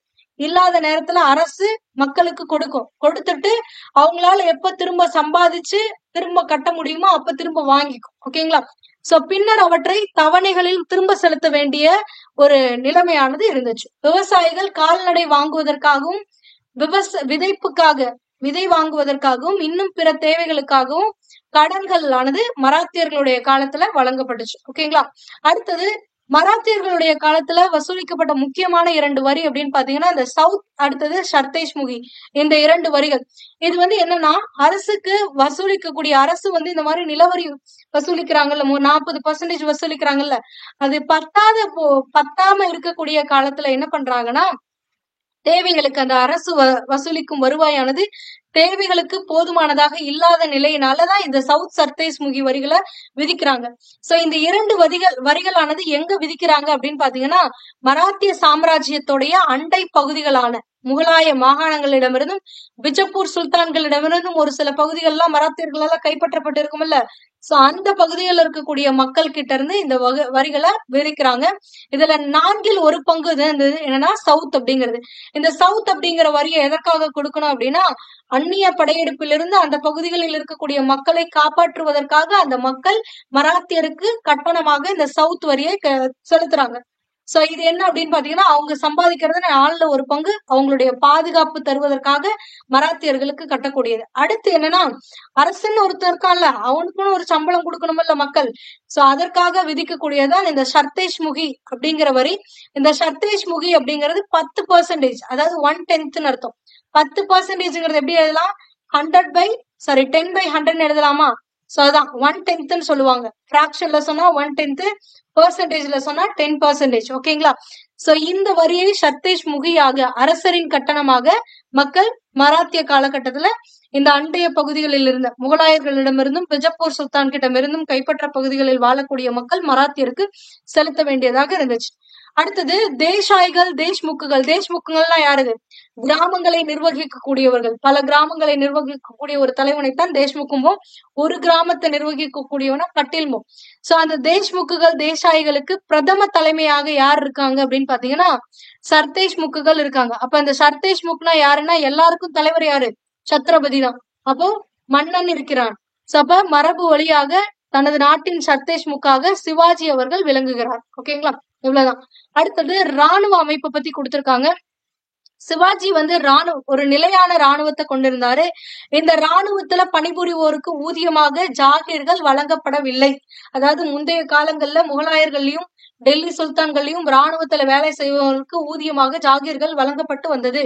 ஆனால் அந்த மாதிரி ஜாகீர்கள் வழங்கப்படக்கூடியதை இவர் என்ன பண்ணல அப்படின்னா ஊக்குவிக்கல. அதோட மட்டும் இல்லாம வழியா வந்து முன்னாடி ராணுவத்துல சேர்ந்துகிட்டு இருந்தாங்க. இப்ப நான் சேர்றேன்னா அடுத்து என் புள்ள, அடுத்து அவன் புள்ள அப்படின்ற மாதிரி போச்சு. ஆனா சிவாஜியுடைய காலகட்டத்துல நிர்வாக அமைப்புல ராணுவத்துல ஆள் சேர்ப்பு அப்படிங்கிறது திறமையை பார்த்து நேரடியாக சிவாஜியால் தேர்ந்தெடுக்கப்பட்டார்களே தவிர வழியாக ஒன்றாக இல்லை. அப்ப ஜாகிர் வழங்கக்கூடியதையும் மரபு வழியாக செய்யப்படும் நியமனங்களையும் இவர் ஊக்குவிக்கவில்லை. ஓகேங்களா? அடுத்தது படை வீரர்களுக்கு வீடு வழங்கப்பட்டது, அவர்களுக்கு முறைப்படி ஊதியமும் கொடுக்கப்பட்டது. ராணுவம் வந்து 4 பிரிவுகளை கொண்டதாக இருந்துச்சு. காலாட்படை, குதிரைப்படை, யானைப்படை, ஆயுதப்படைன்னு 4 பிரிவுகள் கொண்டதாக மராத்திய ராணுவமானது இருந்தது. இதுல இவங்களுடைய போர் யுக்தி என்னன்னு பாத்தீங்கன்னா கொரில்லா போர் முறை. சோ அப்ப கொரில்லா போர் முறையில் வீரர்கள் சிறந்து விளங்கிய போதிலும் பாரம்பரிய போர் முறைக்கும் அவங்களுக்கு பயிற்சி கொடுத்தாங்க. ஏன்னா ஒரு மலைப்பகுதியில போர் நடக்குதுன்னா கொரில்லா போர் முறை உகந்ததா இருக்கும். அதுவே ஒரு சமவெளி பகுதியில் நடக்குதுன்னா அப்ப வந்து கொரில்லா போர் முறை உகந்ததாக இருக்காது. அதனால பாரம்பரிய போர் முறையும்கான பயிற்சியும் வழங்கப்படுது இந்த சிவாஜியுடைய ராணுவத்தில் இருக்கக்கூடிய வீரர்களுக்கு. அடுத்தது காலாட்படையை வந்து 2ஆ பிரிக்கிறாங்க. ஒண்ணு ரெஜிமெண்ட்டுகள் அப்படின்னும் இன்னொன்னு வந்து பிரிகேடுகள் அப்படின்னு சொல்லி 2ஆ பிரிக்கிறாங்க. 9 வீரர்கள் கொண்ட ஒரு சிறிய படைக்கு பேர் என்ன? ஒரு சிறிய படையை வந்து யார் தலைமை வைப்பாங்கன்னு பாத்தீங்கன்னா நாயக் அப்படிங்கிறவங்க. அதாவது 9 வீரர்கள் கொண்டிருக்கக்கூடிய ஒரு சிறிய படைக்கு தலைமை வகிப்பவர் நாயக். ஓகேங்களா? அவங்கள வந்து கார்பரல் அப்படின்னு சொல்லுவாங்க. ஓகேங்களா? நாயக் அல்லது கார்பரல். அடுத்தது ஒவ்வொரு படைப்பிரிவிலையும் 25 குதிரைப்படை வீரர்களுக்கு வந்து சார்ஜென்ட் அப்படிங்கிற தகுதிக்கு இணையான ஹவில்தார் அப்படிங்கிறவர் வந்து தலைமை ஏற்பார். ஓகேங்களா? அதாவது ஒரு 9 பேர் இருக்கக்கூடிய படைக்கு தலைமை தாங்குபவர் யாருன்னா நாயக். அதுக்கு அடுத்தது 25 குதிரைப்படை வீரர்கள் இருக்கக்கூடிய ஒரு படைக்கு தலைமை தாங்குபவர் யாருன்னா ஹவில்தார். 5 ஹவில்தாருக்கு தலைமை தாங்குவார் யாருன்னா ஒரு ஜமால்தார். 10 ஜமால்தாருக்கு தலைமை தாங்குவார் யாருன்னா ஹஜாரி. அப்ப எல்லா ஹஜாரிக்கும் தலைமை தாங்குபவர் யாருன்னா சாரி நௌபத். அதாவது ஒட்டுமொத்தமா அந்த மராத்திய ராணுவத்தின் தலைமை தளபதியான சாரி நௌபத் அவர்கள். ஓகேங்களா? சோ இப்படித்தான் இருக்கும். அதைத்தான் இங்க கொடுத்திருக்காங்க. ஒரு ஜமால்தாரின் கீழ் 5 ஹவில்தார்கள் இருப்பாங்க. ஒரு ஜமால்தாருக்கு கீழே 5 ஹவில்தார்கள் இருப்பாங்க. அடுத்தது 10 ஜமால்தாருக்கு வந்து தலைமையாக ஒரு ஹஜாரி இருப்பாரு. அடுத்தது சாரி நௌபத் அப்படிங்கிறவரு குதிரைப்படையின் தலைமை தளபதி அல்லது ஒட்டுமொத்த படையின் தலைமை தளபதினு சொல்லலாம். ஓகேங்களா? அடுத்தது குதிரைப்படையும் 2ஆக பிரிக்கப்படுது. அரசு மூலமாக குதிரைகள் வழங்கப்பட்ட படை வீரர்கள் பர்கிர்கள் அப்படின்னு அழைக்கப்படுறாங்க. அதாவது மராத்திய அரசே குதிரைகளை வாங்கி வீரர்களுக்கு கொடுத்துச்சு அப்படின்னா அந்த வீரர்களை வந்து பர்கிர்கள் அப்படின்னு சொல்லுவாங்க. இதுவே வீரர்கள் வந்து என்ன பண்றாங்கன்னா அவங்களே சொந்தமா குதிரையை வச்சுட்டு வந்தாங்க அப்படின்னு பாத்தீங்கன்னா அவங்கள வந்து சைலைத்தார்கள் அப்படின்னு சொல்லுவாங்க. ஓகேங்களா? தாங்களாகவே குதிரைகளுக்கு ஏற்பாடு செய்து கூலிக்கு வேலை செய்யும் வீரர்களை சைலைதார்கள் அப்படின்னு சொல்லுவாங்க. இது தவிர நீர் கொண்டு போவதற்காக குதிரைப்படை வீரர்களும் குதிரைகளுக்கு லாடம் கட்டுபவர்களும் இருந்திருக்கிறாங்க. அதுக்கடுத்தது நீதி நிர்வாகத்தை பொறுத்த வரைக்கும் நீதி நிர்வாகம் மரபு வழிபட்டதாகத்தான் இருந்தது. அதாவது அவங்களுக்கு முன்னாடி எப்படி நீதி சொன்னாங்களோ அதே மாதிரிதான். சோ ஒரு நிரந்தரமான நீதிமன்றமோ அல்லது நீதி வழிமுறைகளோ அங்க கிடையாது. விசாரணை முறை அனைவருக்கும் பொதுவானதா இருந்துச்சு. கிராம பஞ்சாயத்து நடைமுறை இருந்துச்சு. கிராமங்கள்ல கிரிமினல் வழக்குகளை கிராம தலைவரான பட்டேல்கள் விசாரிச்சாங்க. அதுக்கடுத்தது சிவில் கிரிமினல் வழக்குகள் கிராமங்கள்ல இருந்து மேல்முறையீடு பண்ணப்படுதுன்னா அத தலைமை நீதிபதியான நியாயாதீஷ் வந்து சாஸ்திரங்கள்ல என்ன சொல்லுதோ அதுபடி வந்து விசாரித்து தண்டனை வழங்கினாரு. அதுதான் வந்து ஸ்மிருதிகள் அப்படின்னு கொடுத்திருப்பாங்க. ஓகேங்களா? அடுத்தது இறுதி மேல்முறையீட்டு நீதிமன்றமாக மராத்தியர்களுடைய காலத்துல எது இருந்துச்சு அப்படின்னா ஹாஜிர் மஜ்லிம் அப்படிங்கறதுதான் இருந்துச்சு. ஓகேங்களா? சோ இவ்வளவுதான் மராத்தியர்கள் குறித்த தகவல்கள். இதுக்கப்புறம் மராத்தியர்கள் பெயரளவு தலைவர்களாகவும் பேஷ்வாக்கள் உண்மையான அதிகாரிகளாகவும் இருப்பாங்க. சோ அப்படி முக்கியமான பேஷ்வாக்கள் யாருன்னா பாலாஜி விஸ்வநாத் ஷாகுமனுடைய காலத்துல இருந்தவரு. அடுத்தது முதலாம் பாஜிராவ் அவருடைய மகன். இவரும் ஷாகுமனுடைய காலத்துல நியமிக்கப்பட்டவரு. அடுத்தது அவருடைய மகன் பாலாஜி பாஜிராவ். இவரும் ஷாகுமனுடைய காலத்துல நியமிக்கப்பட்டவர் தான். இந்த 3 முக்கியமான பேஷ்வாக்களை பத்தியும் அடுத்தது கர்நாடக தாக்குதல் பத்தியும் கர்நாடகர்களுக்கும் மராத்தியர்களுக்கும் அடிக்கடி சண்டை நடக்கும். சோ அது பத்தியும் அடுத்தது உத்கிட் போர் 1760 நடக்கும். அது குறித்தும் ஆங்கிலோ மராத்தோ போர் குறித்தும் அதுக்கடுத்து இந்த பேஷ்வாக்களுடைய ஆட்சி எப்படி முடிவுக்கு வரும்னா 3ஆம் பானிபட் போர் மூலமாகத்தான் முடிவுக்கு வரும். சோ இது குறித்து நம்ம விரிவா அடுத்த பகுதியில பார்க்கலாம். ஓகேங்களா? சோ இந்த பார்ட் 1 வீடியோ கிளாஸ்ல உங்களுக்கு ஏதாவது டவுட்ஸ் இருக்கு அப்படின்னா அதை மறக்காம நீங்க கமெண்ட் பண்ணுங்க. அதுக்கான எக்ஸ்பிளனேஷன் உங்களுக்கு வரும். ஓகேங்களா? சோ நம்ம ஆல்ரெடி 7th ஸ்டாண்டர்ட் டேர்ம் 2 புக்ல இருக்கக்கூடிய மராத்தியர்கள் தொடர்பான செய்திகளுக்கு வீடியோ கிளாஸஸ் ப்ரொவைட் பண்ணிருக்கோம். அதுல உங்களுக்கு ஏதாவது சந்தேகம் இருந்துச்சுனாலும் கேளுங்க. அந்த வீடியோ கிளாஸஸ்க்கான லிங்க் டிஸ்கிரிப்ஷன்ல கொடுத்திருக்கேன். அதையும் செக் பண்ணிக்கோங்க. ஓகேங்களா? சோ இந்த பகுதி கண்டிப்பா உங்களுக்கு ஹெல்ப்ஃபுல்லா இருக்கும் நான் நம்புறேன். இந்த கிளாஸஸ் உங்களுக்கு எளிதா இருந்துச்சு, இந்த கான்செப்ட் அண்டர்ஸ்டாண்ட் பண்றதுக்கு ஈஸியா இருந்துச்சு அப்படின்னு நீங்க நினைச்சீங்க அப்படின்னா இதை உங்களோட சேர்ந்து படிக்கக்கூடிய மாணவர்களுக்கும் தேர்வர்களுக்கும் பகிருங்க. அவங்களும் பயனடையட்டும். For more videos, stay tuned with BA Book. Thank you.